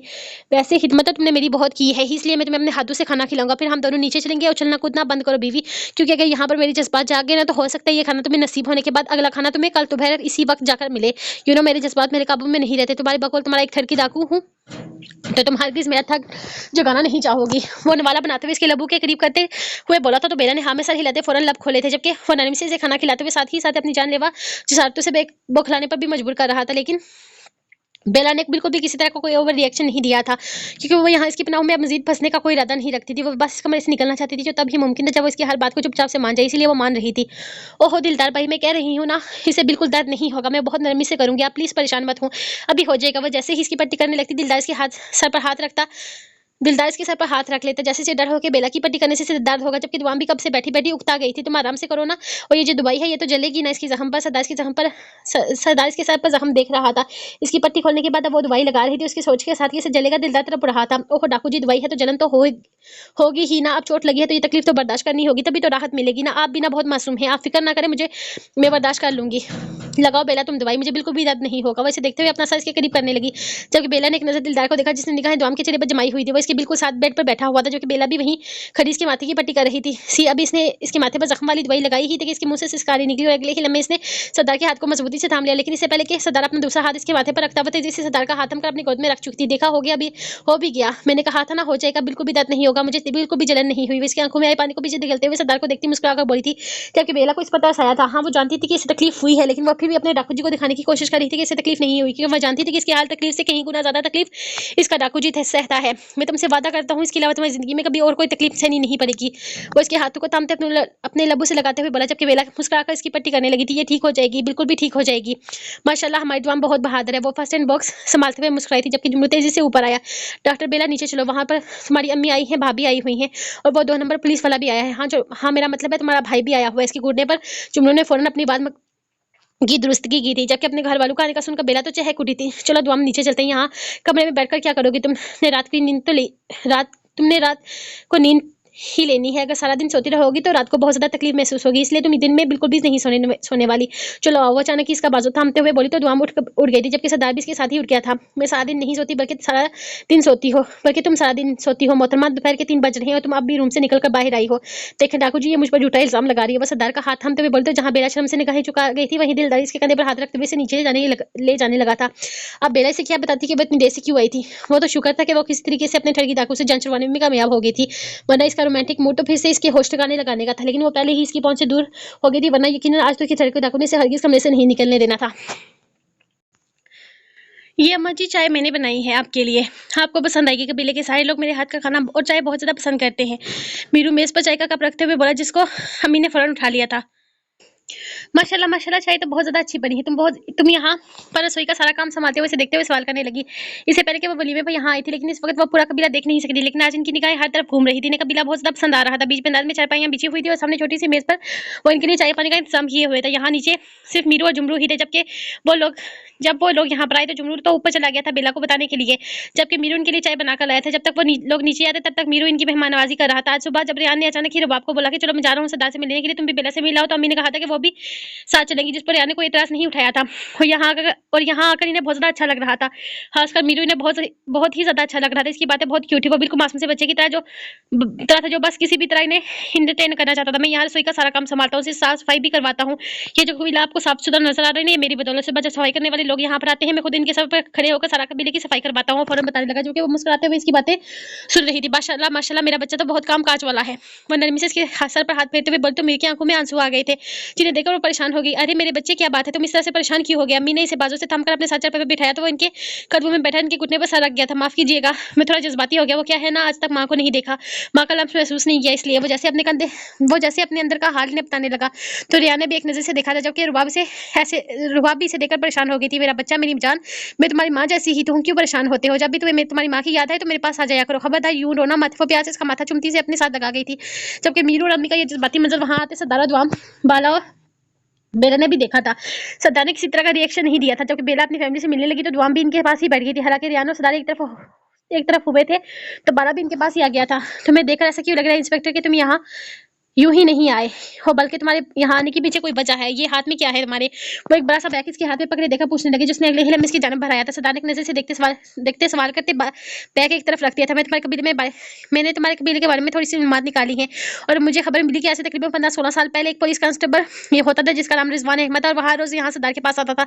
इसी सरदार के साथ इसकी रिश्तेदारी भी थी, और वो दोनों आपस में दोस्त भी थे। कांस्टेबल का काम थाने से फाइल चुरा कर लाना था, और वो वाली फाइल जो केस कभी हल नहीं हुए थे। सरदार का काम इन केसेस को हल करना था। ये काम तकरीबन 11 महीने मुसलसल होता रहा था, लेकिन फिर सरदार का कत्ल करवा दिया गया, जिसमें पुलिस वाले का हाथ था। जबकि रिजवान का कत्ल भी सड़क पर हुआ था। इस दौरान इन लोगों ने 400 से ज्यादा केसेस हल किए थे, और इनके बाद तकरीबन 15 साल से लोग एक दफा फिर से बेबस है। मुझे तुम्हारी कोई बात समझ नहीं आ रही, क्या कहना चाहते हो? साफ अल्फाज में कहो। बाला बैग खोलते हुए फाइल चेक करने लगा था, जबकि दिलदार अब भी रियान की तरफ मुतवज्जो था। वो सरदार दिलावर थे, यानी कि तुम्हारे बाबा, और तुम आज भी अपने बाबा की जगह पर हो दिलदार, और मैं रिजवान की जगह पर आना चाहता हूँ। ये कानून मुकम्मल तौर पर अंधा है। यहाँ लोगों को इंसाफ नहीं मिलेगा, शायद कभी नहीं मिलेगा। लालच और रिश्वत के अलावा ये वर्दी वाले और कुछ नहीं सोचते। इसलिए मैंने सोचा, जिस तरह रिजवान, यूसुफ और दिलावर एक टीम थे, इसी तरह मैं एक टीम बनाऊं। मैं वो सारे केस लेकर यहाँ पर आऊंगा जो कभी हल नहीं हुए, और वो सारे केसेस जो इंसाफ की तलाश में है, और तुम इन्हें हल करोगे। तुम्हारा काम भी मुश्किल है और मेरा भी, क्योंकि फाइल चुरा करना आसान काम नहीं है, और भी चुराई हुई फाइल के केसेस हल करना और फिर इनकी मुकम्मल कार्रवाई का सारा काम मेरा होगा। बताओ, क्या मेरी मदद करोगे? तुम वैसे देखते हुए बोला तो सरदार हल्का सा मुस्कुराया, फिर बाला के हाथ से फाइल लेते हुए चेक करने लगा। वो तकरीबन 7 केसेस थे, इनमें मैं तुम्हें शाम तक जवाब देता हूँ। वो फाइल बाला को थमाते हुए बोला, जो इसके ने फौरन वापस बैग में डाल दी थी। जबकि रिया ने सिर्फ हाँ में सर हिलाया था। क्यों बुलाया तुमने मुझे यहाँ पर? तुम्हें पता है मैं तुम्हारी शक्ल तक देखना नहीं चाहता, बल्कि शक्ल तो दूर की बात, अब बस चले तो तुम्हारी सांसें यहीं पर रोक दूं। बाला थोड़ी देर पर इसकी कंडीशन चेक करने के लिए इसके कमरे में आया। जब इसने कहा था कि वो दिलदार से मिलना चाहते थे, फौरन ही दिलदार को जाकर ये बात बताई थी, और अब वो दोनों रागा रखो के पास थे। मुझे तुमसे कुछ बात करनी है दिलदार। मैंने तुम्हारे साथ जो भी किया वो माफी के लायक नहीं है, और ना ही मैं माफी मांगूंगा, लेकिन तुम्हारा एहसान जिंदगी पर नहीं भूल सकता, लेकिन तुम्हारा ये एहसान चुका जरूर सकता हूँ। वैसे देखते हुए बोला तो सरदार ने अपनी खामोशी का इस पर जमाई थी, जिससे इसकी अगली बात का मुंतजर हो। जबकि वो इसे देखते हुए बहुत मुश्किल से बात करता, हर वो राज खोल नहीं लगा था जो इसने बरसों से छुपा कर रखा था। हाँ, जो तैयार था इसे इंस्पेक्टर साबर तक पहुंचाने के लिए, बहुत वफादारी निभा दी थी इसने साबर के साथ। अब वक्त आ गया था इसके अंजाम तक पहुंचाने का। हाँ, वो शख्स इस काबिल नहीं था कि वो अपनी बेटी के मामले पर इस पर यकीन करता। वो इसे देखते हुए इसे बता रहा था, जबकि बाला और दिलदार खामोशी से सुन रहे थे। वो दोनों खामोशी से सुन रहे थे, जबकि वो बहुत मुश्किल से बात करते हुए इन्हें बता रहा था, बल्कि वो सब कुछ बता चुका था।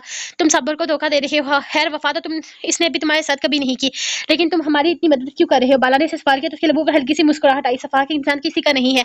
सच कहूँ तो मैं भी किसी का नहीं हूँ, लेकिन आखिरी वक्त में जो एहसान दिलदार ने मुझ पर किया है वो मैं झुकाना चाहता हूँ। बस इसलिए मैं जानता हूँ तुम्हारा ये एहसान मैं कभी भी नहीं उतार पाऊंगा, लेकिन दुनिया से जाने से पहले कोई एक अच्छा काम करके जाना चाहता हूँ। सारी जिंदगी दूसरों की दुआएं समेटी है मैंने, कभी किसी के साथ कुछ अच्छा नहीं किया। मुझे शायद मेरे गुनाहों की माफी कभी नहीं मिलेगी सरदार, लेकिन दुनिया से जाने से पहले मैं एक अच्छा काम करके जाना चाहता हूँ। हो सके तो मुझे माफ कर देना। मैं तुम्हारे साथ बहुत बुरा किया, तुम्हारे माँ बाप के खिलाफ साजिश भी मैंने ही की थी।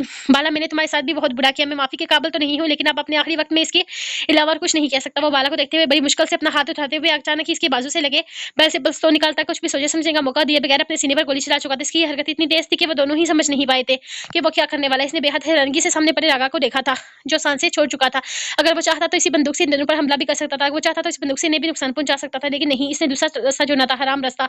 वो दुनिया से जाते हुए भी एक बहुत बड़ा गुनाह करके गया था। सरदार सिर्फ नफे में सर हिलाकर रह गया जबकि बाला नागा डाकू की सांसें चेक कर रहा था, जो मुकम्मल तौर पर बंद हो चुकी थी।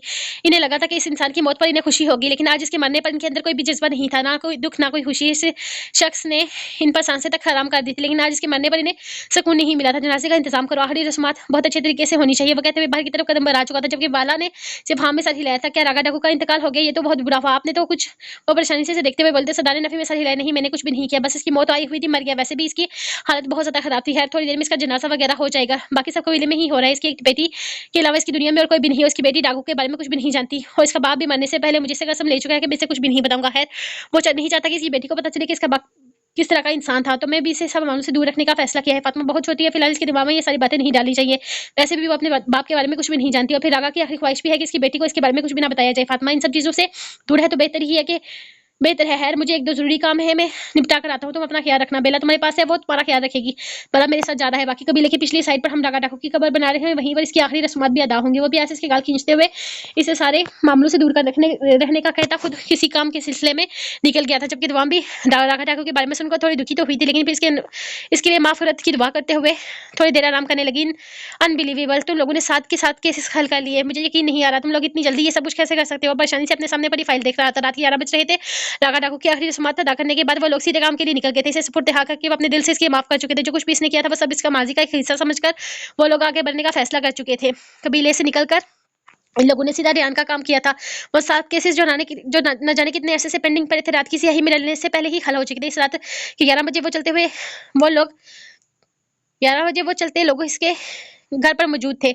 वो सब लोग बाहर लॉन्च में बैठे हुए थे, जबकि मीरू अंदर माजी के पास बैठा इनसे बातें करते हुए इनके पैर दबा रहा था। अम्मी को तो मीरू बहुत ज्यादा पसंद आया था, बल्कि उस मासूम से बच्चे की तरह इनके पास बैठा इनसे बातें कर रहा था। अम्मी का दिल चाहा कि इसे बहुत सारे अपने पास ही रखे। कितना मासूम बच्चा है। अरे बेटा, तुम मेरे हाथ की बिरयानी खाना, बल्कि तुम कल यहाँ पर आ जाना, मैं तुम्हारे लिए बिरयानी बनाऊंगी। मैंने तुम्हें बताया ना कि मेरे हाथ की बिरयानी, फिर तुम मुझे बताना कि तुम्हें मेरे हाथ की बिरयानी कैसी लगी। रियान को अंदर से अपनी माँ की आवाज सुनाई दी। इसका सारा ध्यान सरदार और बाला की बातों पर की तरफ था, और अब तक यकीन नहीं कर पा रहा था कि जिन 7 केस पर इसने पिछले 4 साल से नजर रखी हुई थी वो एक लम्हे में हल हो चुके थे। यकीन कर लो, यही यकीन है, यही हकीकत है। 2 नंबर इंस्पेक्टर, तुम्हारा काम हमने कर दिया है। अब अगली फाइल तुम कब तक पहुंचा दोगे ये बता देना। वैसे अगले दिन दुआम की तबीयत कुछ बेहतर हो तो मैं इसे घुमाने के लिए कहीं ले जाने का इरादा रखता हूँ। बेला और बाला को भी हनीमून पर बेचने का इरादा है मेरा। इससे पहले कि अगर कुछ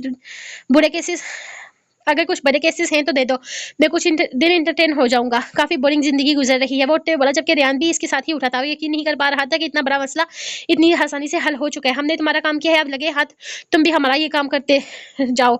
एक पुलिस वाले की इन्फॉर्मेशन लेनी है। तुम तो पुलिस में हो, तुम्हारे लिए मालूमात निकालना मुश्किल नहीं होगा। साबर हुसैन IG है, इसके मालूमात निकाल कर दो। तकरीबन 15 साल पहले यहाँ हमारे गाँव में इंस्पेक्टर था। कौन से थाने में, कौन सी ब्रांच में, कौन सी पोस्ट पर, हमें सब कुछ जानना है। चलो मीरू। बाला से देखते हुए कहता, मीरू को आवाज दे चुका था। ठीक है अम्मा जी, निकलता हूँ। आपके हाथ की बिरयानी कल आऊंगा, आपके हाथ की बिरयानी खाने के लिए। वो इनसे कहते हुए इनके हाथ चूमता बाहर निकल गया था, जबकि अम्मी ने भी इसे हजारों दुआएं देकर भेजा था। कहने को वो सिर्फ 2 या 3 दफा मिले थे, लेकिन की मुलाकात थोड़ी जज्बाती थी, और आज वो छोटा सा लड़का इन्हें बहुत अजीज हो गया था। किसी से उनका रिश्ता होना जरूरी नहीं होता, कुछ रिश्ते एहसास के होते हैं, और शायद मीरू के साथ इनका एहसास का ही रिश्ता था जो इन्हें इतना खास हो गया था। रियान ने कमरे में कदम रखा तो रुबाब वॉशरूम में थी, से बहुत ज्यादा रोमांटिक हो रही थी। वो तेजी से इसके पास आता, इसका सर थमाने लगा। इसकी हालत काफी ज्यादा खराब हो रही थी। कुली करते हुए इसने फौरन ही टावल हाथ उठाकर रुबाब को थमाया था, और फिर से अपने साथ लगाते हुए बाहर आ गया। ठीक हो तुम, हालत खराब लग रही है, यहाँ बैठो, डॉक्टर के पास चले। अगर तबीयत खराब हो रही है तो मैं तुम्हें डॉक्टर के पास लेकर चलता हूँ। वैसे बेड पर बिठाते हुए तकिया लगाने लगा। नहीं रियान, ये तो नॉर्मल सी बात है, प्रेगनेंसी में तबीयत तो खराब हो ही जाती है, और रोमांटिक तो काफी दिनों से हो रही है। अम्मी कह रही है कि ये नॉर्मल होता है, परेशानी वाली कोई बात नहीं। हाँ, ये नॉर्मल होता है रुबाब, लेकिन अगर तुम्हारी तबीयत ज्यादा खराब हो रही है तो हम डॉक्टर से इसका हल भी तो निकाल सकते हैं। कल भी तो तुम्हारी तबीयत बहुत ज्यादा खराब हो गई थी, चक्कर भी मसलसल आ रहे हैं, तुम्हें एक दफा चेकअप करवा लेना चाहिए। वो नरमी से बोला था।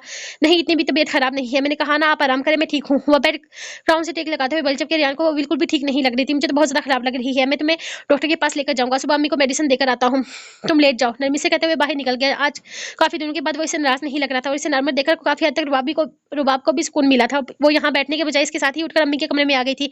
अम्मी, रुबाब को बहुत ज्यादा वोमिटिंग हो रही है, मेरा इरादा है इसे सुबह डॉक्टर के पास लेकर जाता हूँ, एक दफा इसका प्रॉपर चेकअप करवा देता हूँ। वो कमरे में आते हुए अम्मी की दवाई निकालने लगी, जबकि रुबाब भी इनके पास आकर बैठ गई थी। मेरे ख्याल में पहले तुम इसे डॉक्टर के पास लेकर जाओ, फिर इसका माहौल तुम थोड़ा बदलो। तुम इसे कहीं घुमाने के लिए भी लेकर नहीं गए। अगर अब तुम्हारे पास और वक्त है तो इसके साथ थोड़ा वक्त गुजारे से कहीं बाहर लेकर जाओ, एक अच्छा माहौल दो। ये 24 घंटे गड़बड़ ही रहती है, मेरी खिदमतें करती रहती है, तुम्हें तो एहसास तक नहीं इसका। और कुछ ना सही कम से कम आसपास ही कहीं घुमा कर ले आओ इसे। अम्मी ने एक दफा फिर से वही बात की तो वो मुस्कुरा देता, जी अम्मी मैं भी यही सोच रहा हूँ, इसे कहीं घुमाने लेकर जाता हूँ। वैसे आजकल वैसे अकेले अगले कुछ दिनों में मेरा इरादा है इसे कहीं लेकर जाने का, इसे भी साथ लेकर जाऊंगा। वैसे माहौल थोड़ा बदल जाएगा, लेकिन आपको भी तो किसी की जरूरत है ना। मैं इस तरह आपको अकेला तो नहीं छोड़ सकता, बेला भी अपने घर की है। अरे शर्मिला है ना मेरे पास, वो जाती कहाँ है, और वो रात को भी मेरे पास ही रुक जाया करेगी। तुम्हें परेशान होने की जरूरत नहीं, तुम रबाब को कहीं घुमाने लेकर जाओ। नहीं अम्मी आप कैसी बातें कर रही हैं, पहले भी तो शर्मिला हाला अचानक दोपहर में कहीं चली गई थी। मैं तो शुक्र करती हूँ अल्लाह का कि इस दिन मैं आ गई, वरना पता नहीं क्या हो जाता, मुझे कहीं नहीं जाना। और अब तो वैसे भी मेरा कहीं जाने का दिल नहीं करता। रुबाब दूध का गिलास पकड़ाते हुए कहने लगी, जबकि रियानी दवाई देने लगा था, तुम लोग अपनी मर्जी करते हो, मेरी सुनते कहाँ हो, जो दिल में आए वो करो। जब मैं कह रही हूँ कि जाओ कहीं घूमने फिरने के लिए तो मेरी बात मानते क्यों नहीं हो, और फिर आकर बताते क्यों हो मुझे कि ये करना है या वो करना है। अम्मी निराश होते हुए बिस्तर पर लेट गई थी, जबकि रियानी उन पर कम्बल डालने लगा। अम्मी रूठ गई, जबकि रियानी इनके अंदाज पर मुस्कुराते हुए कंधा झटकते कमरे से निकल चुका था। अम्मी प्लीज समझने की कोशिश करें, हम आपको इस तरह छोड़कर नहीं जा सकते। नहीं होता मुझे कुछ भी, जरूरी नहीं कि जो चीज एक दफा हुई हो वो बार बार हो। रोशन मिला मेरे पास ही तो होती है, तुम लोग यूं ही परेशान हो रहे हो। चली जाओ ना बेटा कहीं पर हो आओ, जब से तुम्हारी शादी हुई है तुम इस घर से भी नहीं निकलती हो। मुझे बुरा लगता है कि मजबूरी की वजह से तुम अपनी जिंदगी बर्बाद कर रखी है। वो प्यासे से समझाने लगी तो रुबाब सा झुका गई थी। अब वो इनकी बातों का क्या जवाब देती। अम्मी ने जो सोच लिया था वो सोच लिया था, अब इनकी सोच नहीं बदलने वाली थी। बेशक वो इन्हें कितना ही यकीन क्यों ना दिलाते कि इनकी वजह से इनकी जिंदगी में कुछ भी बुरा नहीं हो रहा, लेकिन उन्होंने वही करना था जो वो सोच चुकी थी। इसलिए वो खामोशी से इनके हाल पर छोड़ते हुए अपने कमरे की तरफ आ गई थी। क्या हम घूमने जा रहे हैं? वो अभी बलोचिस्तान, मुझे यकीन नहीं आ रहा तुम मुझे हनीमून पर बलोचिस्तान लेकर जा रहे हो। तुम इतने अच्छे तो नहीं थे बाला। खैर मुझे यकीन है कि ये तुम्हारा आइडिया हरगिज नहीं है। वो खुशी से चहकते हुए बोली। बाला ने कमरे में आते ही बता दिया था कि दुआम के ठीक होते ही वो लोग बलूचिस्तान जाएंगे, और तब से ही इसकी खुशी की कोई इंतहा न थी।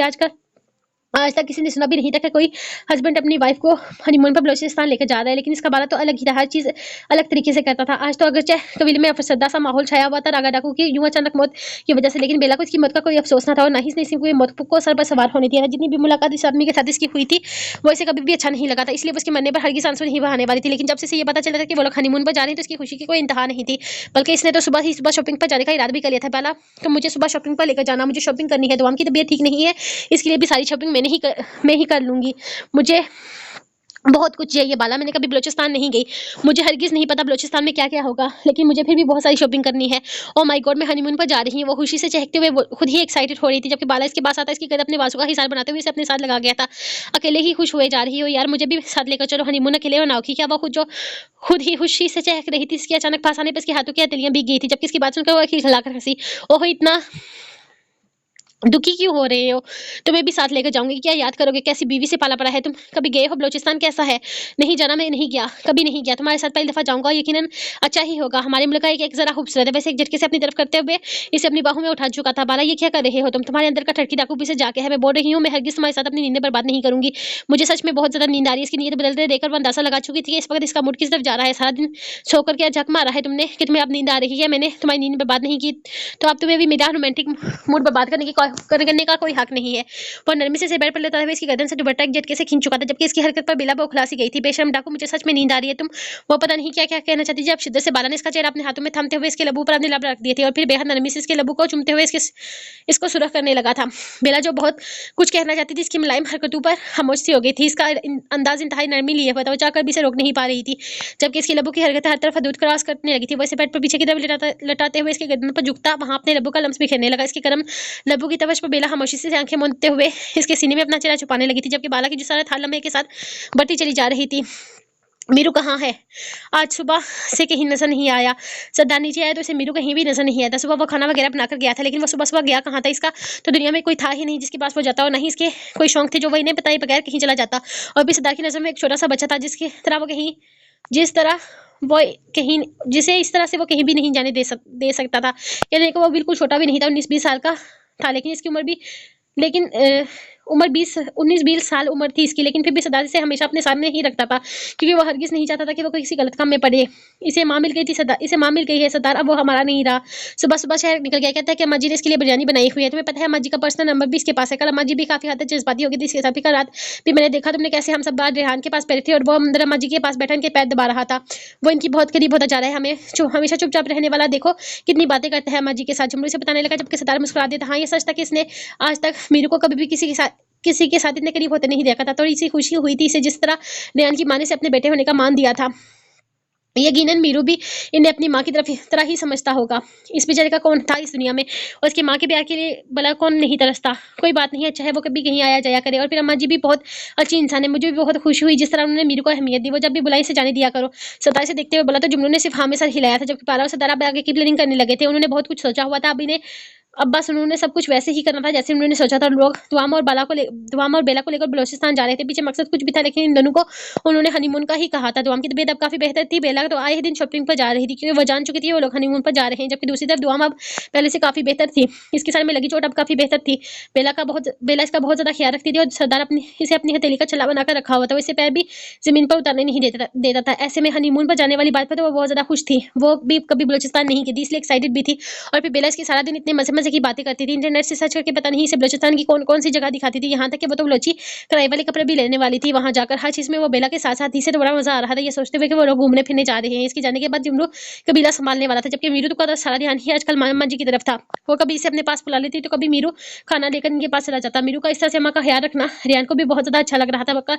बल्कि कल तो इसने कह दिया था कि वो बाप को लेकर कहीं बाहर जाना चाहता है। वैसे भी इसने खुद ही फैसला कर लिया था कि वहाँ वो मीरू और शर्मिला हला को अम्मी के पास छोड़कर जाएगा, जिसमें सरदार ने किसी तरह का कोई रिएक्शन नहीं दिया था। खुद मीरू भी इसकी बात पर खुश हो गया था कि वह कुछ दिन तक अम्मा जी के पास रहेगा। अच्छा ही था कि इस तरह ध्यान की परेशानी भी कम हो जाती और वो भी माँ जी के साथ ज्यादा से ज्यादा वक्त गुजार सकता था। इन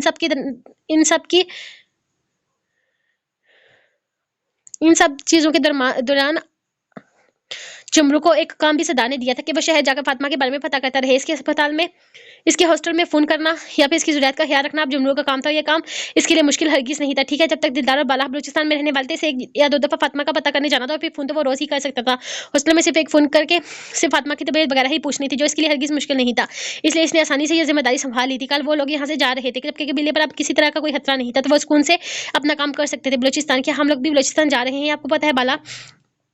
बेला और दुआम भी वहां जा रहे हैं। आप सबके दिमाग में बलूचिस्तान जाने का ही ख्याल क्यों आया? क्या आप लोगों ने मिलकर फैसला किया? वो कमरे में आते हुए इसे बता चुका था कि कल वो लोग बलूचिस्तान के लिए निकल रहे हैं, जिस पर वो काफी ज्यादा हैरान हुई थी। एक ऐसा इत्तेफाक था कि वो सब लोग एक ही जगह जा रहे हैं। हाँ, दरअसल पहले मेरा इरादा सवाल जाने का था, लेकिन बाला और दिलदार ने बताया कि इन लोगों का इरादा बलूचिस्तान जाने का। फिर मैंने सोचा कि बलूचिस्तान भी अच्छी जगह है, हम वहां भी घूमकर आ सकते हैं। मकसद तो सिर्फ तुम्हारा दिमाग फ्रेश करना ही है। मीरू है ना अम्मी के पास इनका ख्याल रखने के लिए, तुम्हें अम्मी की परवाह करने की जरूरत नहीं। तुम बस अपनी परवाह करो। शर्मिला हाला भी यहीं पर ही रहेंगी। तुम सामान वगैरह पैक कर लेना। मैं बाला और दिलदार से पूछता हूँ कि इन लोगों ने कब तक निकलना है? गट्टे ही निकलेंगे। वो फोन लेते बाहर निकल चुका था, जबकि बाप खुशी खुशी पर सुकून होकर तैयारी करने लगी थी। इसे सिर्फ अम्मी की टेंशन थी, और बेशक मीरू अम्मी का बहुत अच्छे तरीके से ख्याल रख सकता था। वो तो वैसे भी आजकल इनका बेटा बना हुआ था, हर रोज इनका आना जाना होता रहता था। अम्मी भी इसे बहुत ज्यादा पसंद करती थी। इसकी कहानियां, इसकी बातें किसी को भी खुश कर सकती थी। वो छोटा सा लड़का अम्मी के लिए तो बहुत खास होता जा रहा था। और सच ये था कि वो बेइज्जत सा इंसान सिवाय प्यार के कुछ नहीं मांगता था। मीरू माँ जी का ख्याल रखना, मुझे किसी तरह की कोई शिकायत नहीं मिलनी चाहिए। और दूसरी बात, तुम इनके पास रहोगे जितने दिन हम बलूचिस्तान में रहेंगे, इनकी हर जरूरत को तुम पूरा करोगे। इसके साथ इनके घर के अंदर रहोगे। वो तुम पर एतबार करते हैं, और मैं यही चाहता हूँ कि ये एतबार बना रहे। ध्यान हमारे साथ जा रहा है, ऐसे में सिर्फ तुम ही हो जो वहां इनके ख्याल रखोगे। वो मीरू का रात को ही बताने आ गया था कि वो इतने दिन तक रिहान के घर पर से छोड़ने वाला है। इसकी बात सुनकर तो मीरू खुश हो गया था कि सदा तुम सच में मुझे अम्मा जी के पास भेज रहे हो। मुझे यकीन नहीं है, मैं इनके पास, इनके घर में रहूंगा। इनसे छपला और क्या हो सकता है? जुमरू को बिला संभालेगा और मैं इनके पास रहूंगा। तुम लोग तो सब जाओ और अच्छे से वक्त गुजारो। गुजार के वक्त वापस आना। पीछे की परेशानी करने की जरूरत नहीं है, वैसे तो कोई मसला है ही नहीं, लेकिन फिर भी अगर कोई मसला हुआ तो मैं फोन पर तुम्हें बता दिया करूंगा। वो बहुत खुशी से चहकते हुए से बता रहा था, जबकि सरदार इसका कंधा था। पता कमरे से निकला तो जुमरू सामने ही खड़ा था। हर चीज समझ में आ गई है ना? कोई सवाल, कोई परेशानी है तो अभी से पूछ सकते हो। हम रात को निकल रहे हैं। मैं हरगिज नहीं चाहता कोई मसला बने। सरदार, तुम मुझ पर यकीन कर सकते हो, मैं कोई मसला नहीं होने दूंगा। सब कुछ सुकून से हो जाएगा। तुम लोग आराम से जाओ और आराम से वापस आओ। और हाँ, लेकिन इस साबर हुसैन के टुकड़े टुकड़े करके तस्वीर जरूर भेज देना। इसकी शक्ल ना देखी है, ना देखने की ख्वाहिश है, लेकिन इसके मुर्दा वजूद के टुकड़े देखने की ख्वाहिश जरूर है मुझे, जो तुम पूरी करोगे। इसके लहजे में सबर के लिए बेइंतहा नफरत। इंशाल्लाह ऐसे ही होगा, तुम्हें परेशान होने की जरूरत नहीं है।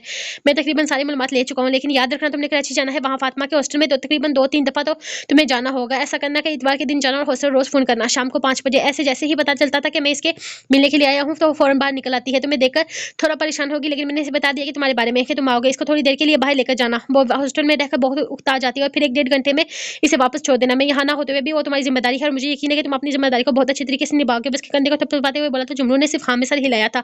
वो फातिमा के बारे में कुछ भी नहीं वो फातिमा के बारे में सब कुछ जानता था, और इसे यही लगा था कि वो सदा वो फातिमा के बारे में कुछ भी नहीं जानता था और इसे यही लग रहा था कि फातिमा सरदार के दूर की रिश्तेदार है और वह हरगिज नहीं जानता था कि वो राघव ढाका की बेटी है। खैर इस बात से फर्क भी नहीं पड़ता था। फर्क इस बात से पड़ता था कि वो सरदार के लिए एक अजीज है और बस तैयारी हो चुकी थी। रुबाब सारी पैकिंग कर चुकी थी। मीरू भी थोड़ी देर में यहाँ पहुंचने वाला था। वो मीरू को यहाँ अपनी अम्मी के पास छोड़कर जा रहा था। मीरू आजकल इसकी माँ के बेहद करीब था और खुद अम्मी भी इसके बहुत ज्यादा करीब आ चुकी थी। ऐसे में वो इस पर यकीन कर सकता था। इस वक्त सिवाय रेहान कबीले के लोग इस वक्त रेहान सिवाय कबीले के लोगों के और किसी पर यकीन करने का इरादा नहीं रखता था। हाँ इस वक्त इसे सरदार के अलावा और किसी पर यकीन नहीं था। खासकर वर्दी वालों पर से तो इसका एतबार ही उठ चुका था। जब वो इसकी बहन के मामले में इसका साथ देने को तैयार न थे तो वो लोग ऐसे कह सकता था कि वो लोग किसी और मामले में इसका साथ देंगे। इसलिए तो इसने खुद ही हक सच में आवाज उठाने का फैसला चुन लिया था। वो इस वर्दी का हक अदा करने वाला था कि इसमें इसको सरदार खूब साथ दे रहा था और सरदार के अलावा वो किसी पर यकीन नहीं कर सकता था। मीरू सरदार के हिसाब से एतबार के लायक था, इसलिए वो इस पर एतबार करने के लायक था। तुमने तैयारी कर ली, इन लोगों के आते ही हम लोग निकल जाएंगे। ज्यादा वक्त नहीं है मेरे ख्याल में। 9:30 बजे पहुंच जाएंगे। 10 बजे की फ्लाइट है हमारी। तुम ये पैकिंग करके खाना खा लो, फिर थोड़ी देर आराम कर लेना। मुझसे बताते हुए खुद अम्मी के कमरे में चला गया था। इसके अंदाज से कहीं से भी कोई नाराजगी नहीं झलक रही थी। वो इसका बहुत ज्यादा ख्याल रख रहा था। शायद अब वो इससे नाराज नहीं था, बल्कि वो बिल्कुल नॉर्मल था। वो अम्मी को भी मीरू के बारे में बता रहा था, जबकि अम्मी इनके जाने पर बहुत ज्यादा खुश थी। आखिरकार रुबाब को भी वो कहीं लेकर जा रहा था। बलूचिस्तान में काफी ज्यादा सर्दी थी, मैं चेक कर लिया है। तुम्हारे लिए भी मैंने जैकेट रख दी हूँ। वैसे तुम्हारी पैकिंग करना मेरी जिम्मेदारी नहीं है, लेकिन मैंने सोचा कि चलो कर ही देती हूँ। क्या याद करोगे, आखिर हस्बैंड हो। मैं थोड़ी सी तो हिम्मत डिजर्व करते हो तुम। वह अलमारी से कोट निकालते हुए बैग में पैक कर रही थी, जबकि वो स्कूल से बैठा इसकी हरकतें देख रहा था। जब इसकी नजर इसकी तरफ उठी तो इसके हाथ में एक छोटी सी नाइटी थी। अस्तगफिरुल्लाह, बेहया इंसान, ये क्या है। तुम्हारी हिम्मत कैसे हुई मेरी कबाड़ में इसको रखने की। वो मेरे कबर्ड में इसको रखने की। वो गुस्से से नाइटी इसके सामने फैलाते हुए बोली, तो ये तो मैंने बहुत पहले ली थी, जब कभी सोचा था तो मैं अपनी जिंदगी में शामिल करूंगा। ये तुम्हें कहाँ से मिल गई। अगर मिल ही गई है तो खबरदार थड़की डाकू, खबरदार मैं काम कर रही हूँ। खबरदार जो तुम्हारे अंदर के जज्बात फिर से जागे। अगर यहाँ पर तुमने रोमांटिक होने की कोशिश की ना तो मैं तुम्हारा गला दबाकर कत्ल कर दूंगी। मुझे ये बताओ, तुम्हें शर्म ना आई थी इस तरह की बेख्याल लिबास मेरे लिए खरीदने की। सच बताओ, ये क्या सोचकर तुमने ये खरीदा था कि मैं तुम्हें इंटरटेन करने के लिए पहनूंगी। वो गुस्से से देखते हुए बोली थी, जिस पर बाला ने बड़े सुकून से अंदाज में हाँ में सर हिलाया था। हाँ बिल्कुल, मैंने तो यही सोचा था। इतनी खूबसूरत नाइटी। और फिर वो कहते हैं ना कि शोर के सामने सारी शर्म और हया एक तरफ रख देनी चाहिए। मैं तुमसे यही उम्मीद रखता हूँ कि तुम अपनी सारी शर्म और हया एक तरफ रखकर मेरे लिए इस खूबसूरत सी नाइटी को ज़ेब-ए-तन करोगी और मैं तुम्हारे हुस्न का अच्छे से लुत्फ़ उठाऊंगा। कितनी अनरोमांटिक बीवी हो तुम। कसम से अगर मेरे ख्वाबों वाली बेला होती ना तो अब तक ना जाने मेरे साथ क्या क्या कर चुकी होती। लेकिन तुम तो हो दुनिया की सबसे बोरिंग तरीन औरत। सच सच बताओ, मुझे ऐसा हैंडसम स्मार्ट सेक्सी मर्द देखकर तुम्हारे अंदर फीलिंग्स नहीं जागती। इतना हॉट बंदा मिला है तुम्हें, कम से कम थोड़ी सी तो कदर करो इसका। थोड़ा सा तो नाजायज फायदा थोड़ा सा तो नाजायज फायदा उठाओ, इस्तेमाल करो। वो मुंह बनाते हुए बोला तो बेला के कानों की लो तक शुरू होने लगी। कैसा बेशरम इंसान था, इसे अपनी बेशर्मी बयान कर रहा था। ये ठरकी ज्यादा था या बेशरम ज्यादा था, अंदाजा लगाना नामुमकिन था। वो कानों को हाथ लगाती इसकी तरफ देखे बगैर ही सामान पैक करने लगी, जबकि एक खूबसूरत सी नीले रंग की साड़ी नीचे गिरी। ये भी मैंने ही रखी है और बहुत खूबसूरत है। इसे देखते ही ना मेरी नजर इस पर अटक गई थी। वो खोल कर साड़ी चेक कर रही थी जब इसका लंबा सा पल्लू जमीन पर गिरा हुआ इतना हसीन लग रहा था कि बेला की अपनी आंखें चमक उठी थी। वाह, ये कितनी खूबसूरत है। मैं पहले डिनर पर यही पहनूंगी हनीमून पर जाकर। वो खुशी से चेकती हुई साड़ी वापस पैक करते बैग में डाल गई तो बाला भी मुस्कुरा दिया था। चलो, इसे एक चीज तो पसंद आई थी। मैंने तुम्हारे लिए इतनी खूबसूरत साड़ी खरीद कर लाया हूँ। तुम्हें नहीं लगता कि तुम्हें इस बदले में मेरे होठों पर, मेरे गालों पर, मेरा मतलब है मेरे मुंह पर एक आध बाला। अब अगर तुमने फजूल में बात की ना तो कुछ देने के बजाय तुम्हारा मुंह जरूर तोड़ दूंगी मैं। अजीब थरकी आदमी है। इस आदमी का थर खत्म होने का नाम ही नहीं लेता। हर वक्त उल्टी सीधी बातें करता रहता है। काम करने दो मुझे, अब तुम्हारी आवाज ना आए। वो गुस्से से बोली तो बाला ने अगले हीले में मुंह बनाकर मुंह पर उंगली रख ली थी। जैसे इससे ज्यादा शरीफ इंसान तो इस दुनिया में है ही नहीं। यह अलग बात है कि बेला इसकी शराबत के सारे रंग देख चुकी थी। ये रख दूं तुम्हारे लिए। वो इसका बैग पैक कर रहा था, जबकि वो बेड पर उल्टी पुल्टी मारे बैठकर इसे देख रही थी। जो अपनी पैकिंग के बाद अब इसकी पैकिंग कर रहा था। वो लोग तकरीबन 15 दिन के लिए जाने वाले थे, तो इसकी मुनासिबत से ही सारी पैकिंग करनी थी। हाँ डाकू जी, ये भी रख दीजिए और वो वाला भी रख दीजिए। मैं वहां जाकर ये वाला भी पहनूंगी। हाँ ठीक है, मैं रख दूंगा, बल्कि मैं सब कुछ रख दूंगा। तुम लेट जाओ, थोड़ी देर आराम कर लो। सफर पर निकल कर तो फिर आराम नहीं हो सकेगा। तुम्हें थोड़ी देर नींद ले लेनी चाहिए। बस मान एक तरफ रखते हुए इसे जबरदस्ती बेड पर लटाने लगा। ओहो डाकू जी, मैं बहुत ज्यादा एक्साइटेड हूँ। मैं सोना नहीं चाहती। इसके नरम लब्बों का लमस अपने माथे पर महसूस करते हुए वो मुस्कुरा कर बोली, आज इसकी पट्टी मुकम्मल तौर पर खुल चुकी थी। वो काफी बेहतर थी, इसके लिए इसकी जिद पर फौरन ही वो बलूचिस्तान जाने की प्लानिंग कर चुके थे। बल्कि आज रात की ही टिकट्स बुक हो चुकी थी। जबकि इसे जब से पता चला था कि वो लोग जा रहे हैं, इसकी एक्साइटमेंट का लेवल ही अलग था। लेकिन सदा चाहता था कि वो थोड़ी देर आराम कर ले, जिसके लिए वो राजी ही नहीं हो रही थी। डाकू जी प्लीज प्लीज प्लीज मेरी मेडिसिन साथ लेकर मत जाइएगा। मैं वहां अपना मुंह करवा नहीं होने दूंगी। आप तो मेरे प्यारे डाकू जी है ना, प्लीज मेरी दवाई मत डालिएगा बैग में। वो सिलेट आकर फिर से पैकिंग करने लगा तो वो वापस उठकर बैठते हुए से मिन्नतें करने लगी। ओहो मेरा भोला साईं, दवाई तो खानी पड़ेगी ना, कोर्स तो मुकम्मल करना पड़ेगा। माना अब तुम ठीक हो, तुम्हें दवाइयों की बिल्कुल भी जरूरत नहीं है, लेकिन फिर भी डॉक्टरों को थोड़ा बहुत एहसान तो हम कर ही देंगे। और मैं तुमसे वादा करता हूँ कि इसके बाद मैं कोई और दवाई नहीं लेकर आऊंगा। बस यही वाली खत्म करनी है। वो प्यासे से समझाते बोला, जबकि वो मुंह बनाती वापस लेट गई थी। खैर इतना तो वो जानती ही थी कि सरदार हरगिज इसकी दवाइयों पर कोई कंप्रोमाइज नहीं होने देगा, इसलिए बिना जिद की एक दफा भी इसे देखने लगी। और जैसे जैसे वो पैकिंग कर रहा था वैसे वैसे दिमाग की आंखें भी बंद हो रही थी। वो सोना नहीं चाहती थी, लेकिन फिर भी नींद आहिस्ता-आहिस्ता इस पर हावी होने लगी थी। रात के 10 बज रहे थे। एयरपोर्ट की शीशे की दीवारों के बाहर हवाएं तेज हो चुकी थी। फ्लोर पर पड़ी रोशनी में सबके चेहरे चमक रहे थे, मगर तमाम का चेहरा सबसे अलग था। आंखों में दिल में हल्की सी घबराहट और लबों पर वो मुस्कुराहट जो पहली बार कुछ नया देख लेने पर खुद ब खुद आ जाती है। पहली बार जहाज में बैठ रही हो सजन साईं। सरदार ने इसकी झिझक महसूस करके पूछा। तो ने हल्के से सर हिलाया। डाकू जी, मेरा दिल बहुत ज़्यादा तेज धड़क रहा है। बस के साथ चलते हुए अंदर की तरफ जाती से बताने लगी थी। डरो मत, बाकी तुम्हारे दिल की धड़कनें कितनी तेज है ये मैं बलूचिस्तान के रूम में जाकर चेक करूंगा ना। अभी चेक नहीं कर सकता। वो जरा बेबाकी से कहते इसके कंधे पर हाथ रखता इसे अपने करीब कर गया था। इसका लेकिन इसका डर कम ना हुआ तो सरदार ने इसके हाथ पर अपना हाथ रखा और इतनी शिद्दत से थमा के दम की सारी घबराहट जैसी उंगलियों के बीच में ही कैद हो गई थी। पास ही रुबाब कुर्सी पर नीम दराज थी। रियान के कंधे के पीछे हाथ रखे बैठा था। थोड़ी देर से उल्टियां कर करके इसकी हालत बहुत ज़्यादा खराब हो रही थी। मुसलसल एयरपोर्ट के वाशरूम में चक्कर लग रहे थे। इस इसकी बहुत अच्छी हंसी निडाल हो गई थी। अगर थकन ज़्यादा हो रही है तो डॉक्टर को कॉल कर लूँ? नहीं रेहान, बस एक कप चाय मिल जाए तो बेहतर महसूस होगा। और बाप की चाय के साथ मोहब्बत वो बहुत अच्छे तरीके से समझता था, इसलिए हल्का सा मुस्कुराते हुए अपनी जगह से उठा इसके लिए चाय लेने चला गया था। वो छह के छह एक दूसरे में मसरूफ थे, जैसे किसी तीसरे का वजूद इनमें हो ही नहीं। सबको लग रहा था कि वो अलग अलग कपल्स हैं और एक दूसरे के साथ अलग अलग आए हैं। अंदाजा लगाना मुश्किल था कि वो लोग एक साथ जा रहे हैं। बाला और बेला हंसपे मामूल एक दूसरे से उलझे हुए थे। थरकी डाकू, मेरी बात कान खोल कर सुन लो। विंडो वाली सीट मेरी हो गई है, जहाँ मैं जहाज में पहली दफा बैठ रही हूँ। खबरदार जो तुमने मेरी सीट पर कब्जा जमाया। रेहान रुबाब के चाय का कप लेकर आया तो वो फौरन ही बाला के करीब होते हुए बोली थी, मेरी जान, तो मेरी जिंदगी ले लो। विंडो वाली सीट क्या है, सब कुछ तुम्हारा है। अगर दिल चाहे तो मेरी गोद में बैठ जाना। मैं तो तुम्हें इसके लिए भी मना नहीं करूंगा। वो आंख दबाता शरारत से बोला तो बेला ने आंखें घुमाई थी। बस नहीं चल रहा था कि इसके मुंह पर टेप लगा दे। वो बंदा हर टाइम बेशर्मी वाली बातें कैसे कर सकता है। हर टाइम इसका रोमांटिक मूड ऑन कैसे हो सकता था। बेला को समझ नहीं आ रहा था कि क्या इस आदमी ने कोई बेशर्मी वाली गोल कर पी रही है या फिर वो पैदाइशी ही ऐसा था। समझ नहीं आ रहा था इतने सालों तक वो कुंवारा कैसे रह रहा था। ऐसा मुमकिन कैसे था कि इसने अपनी थर किसी और पना झाड़ी हो। वो नफी में सर हिलाते ऐलान होते ही जहाज की तरफ चल पड़े थे। जहाज में दाखिल होते ही ठंडी हवा का झोंका सबको छू गया। नीले कालीन वाले रास्ते पर दुआम धीरे धीरे चल रही थी। ऊपर की रोशनियां धीमी थी। एयर होस्टेस ने इनकी रहनुमाई करते हुए इनकी सीटों तक पहुंचाया था। जब जहाज ने रफ्तार पकड़ी तो दुआम ने बेख्तियार आंखें बंद कर ली। ठाकुर जी, मुझे डर लग रहा है। बस की दोनों हाथों को थामते हुए बोली तो सदा ने भी इसको अपने सीने से लगा लिया था। मेरे होते हुए तुम्हें बिल्कुल डरने की जरूरत नहीं है। मैं तुम्हारे साथ हूँ, कुछ नहीं होगा। अभी चुटकियों में खत्म हो जाएगा ये सफर। वो इसके माथे को चूमते हुए इससे बातों में लगाने लगा। जब अचानक ही जहाज का सफर शुरू हुआ। दमाम की सांसें अटक गई, लेकिन बस थोड़ी ही देर में जहाज उड़ान भर चुका था। अब तुम रिलैक्स हो सकती हैं, हम ऊपर की तरफ जा रहे हैं। वो इसके कान में सरगोशी करते हुए बोला तो इसने हल्की सी मुस्कुराहट के साथ आंखें खोल दी। खिड़की से बाहर तारों भरा आसमान जैसे नीचे सरक आया था। नीचे जमीन की रोशनियों का सिलसिला टूटा हुआ सा महसूस हुआ था। वह सब कुछ देख रही थी, लेकिन असल सुकून इसके पास बैठे शख्स की आंखों में था। वो बार बार इसकी आंखों में देखकर मुस्कुराती, जबकि वो बार बार इसके माथे के जख्म पर अपने लब रखते हुए इसकी मुस्कुराहट पर मुस्कुरा देता। ये क्या कर रहे हैं रेहान? मुझे इतनी भी सर्दी नहीं लग रही। वो कम्बल इसकी आंखों में फैलाने लगा तो रबाब हल्का सा मुस्कुराई थी। वो जिस तरह इसका ख्याल रखता था, रबाब अक्सर शर्मिंदा हो जाती थी। मेरी जान, मौसम बहुत ज्यादा ठंडा है और अब तो सर्दी और भी बढ़ रही है। तुम पर और अपने बच्चे पर कोई रिस्क नहीं लेना चाहता, इसलिए बहुत जरूरी है। बस का माथा चूमते हुए बोला तो रबाब की आंखें जलमिला सी गई थी। वो अपने बच्चे को लेकर इससे नाराज था। रबाब ने अब तक इसे मनाया तक नहीं था। हाँ, इसने बहुत गलत किया था। इसे ऐसा नहीं करना चाहिए था। इसे रेहान से ये सब बात नहीं छुपानी चाहिए थी। वो एक मोहब्बत करने वाला शोहर था, यकीनन वो एक बहुत अच्छा बाप भी साबित होने वाला था।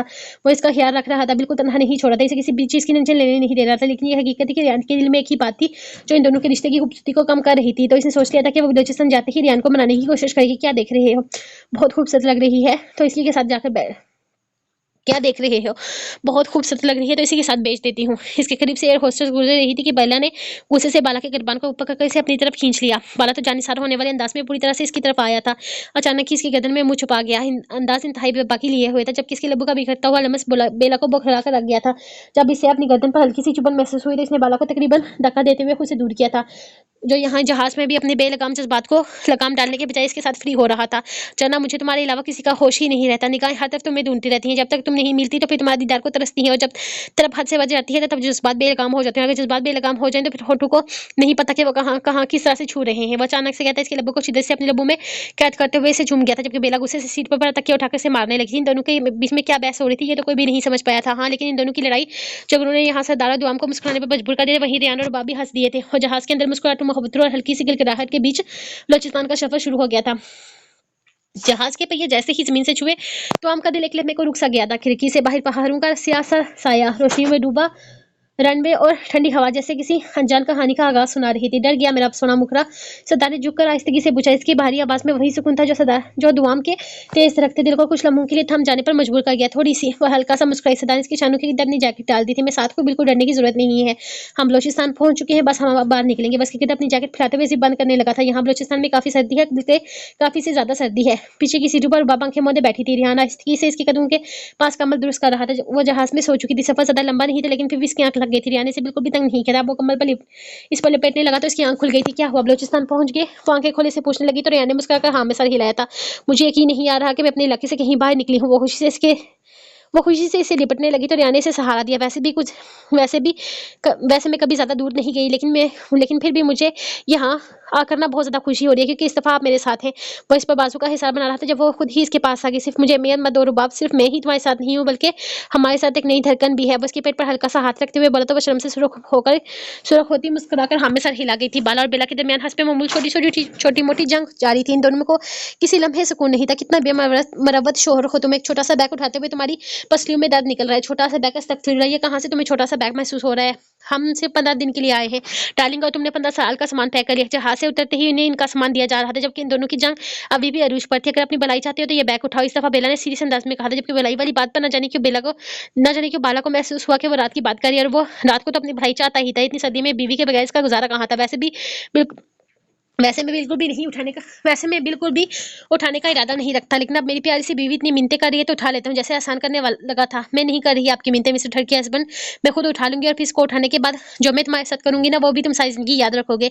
इस हनीमून पर बिना हनीमून मनाए तुम्हें वापस ना भेज दिया तो मेरा नाम भी बेला नहीं। बेला की तेज लहजे में पूरे ग्रुप के चेहरे पर मुस्कुराहट आ गई थी। थोड़े फासले पर होने की वजह से वो क्या कह रही है ये समझना थोड़ा सा मुश्किल था, लेकिन इसके अंदाज से लग रहा था कि इन दोनों में किसी बात पर बहुत सीरियस लड़ाई हो रही है। सदाने पलट कर एक नजर ने देखा, लग रहा था जैसे उन्होंने रात यहीं खड़े होकर लड़ते हुए गुजारनी है। वो कदम बढ़ाते हुए इनके पास आया तो वो अब भी एक दूसरे से लड़ने में मसरूफ थे। तुम दोनों अगर एक दिन बगैर लड़े सफर कर देना तो मैं इनाम दूंगा। सरदार इन दोनों को देखते हुए जैसे शर्त रखी थी। इनाम नहीं सरदार, बस गवाही दे देना कि मैंने सबर किया। वह क्या लगाते हुए सामान उठाने लगा तो बेला के दास से अपना बैग उठाते आगे बढ़ चुकी थी। बाहर बलोचिस्तान की रात अपनी ठंडी सांसें लेते हुए इनका इस्तकबाल कर रही थी। आसमान पर तारे इतने करीब लग रहे थे जैसे हाथ बढ़ा दो छू लो। दूर पहाड़ों के साए और एयरपोर्ट की मध्यम रोशनी, सब कुछ किसी ख्वाब जैसा महसूस हो रहा था। दुआम ने सरदार के बाजू में हाथ डाल दिया। ये वाकई बलोचिस्तान है, इतना हसीन, इतना खामोश। वो बहुत ज्यादा एक्साइटेड थी। सरदार ने इसके माथे पर झुककर आहिस्ते से कहा, यह हसीन है मगर खामोश नहीं। यहाँ की खामोशी के पीछे बहुत कुछ छुपा हुआ है, वही ढूंढने हम यहाँ पर आए हैं। सजन साई उसके गिद्ध अपने हिसाब बनाते हुए इस पर अपनी चादर दुरुस्त करता आगे बढ़ गया था। तो गाइस, ये थी आज की एपिसोड। मिलेंगे कल एक नई एपिसोड के साथ। तब तक दीजिए मुझे इजाजत। खुश रहें, आबाद रहें, दुआ में याद रखें। खुदा हाफिज।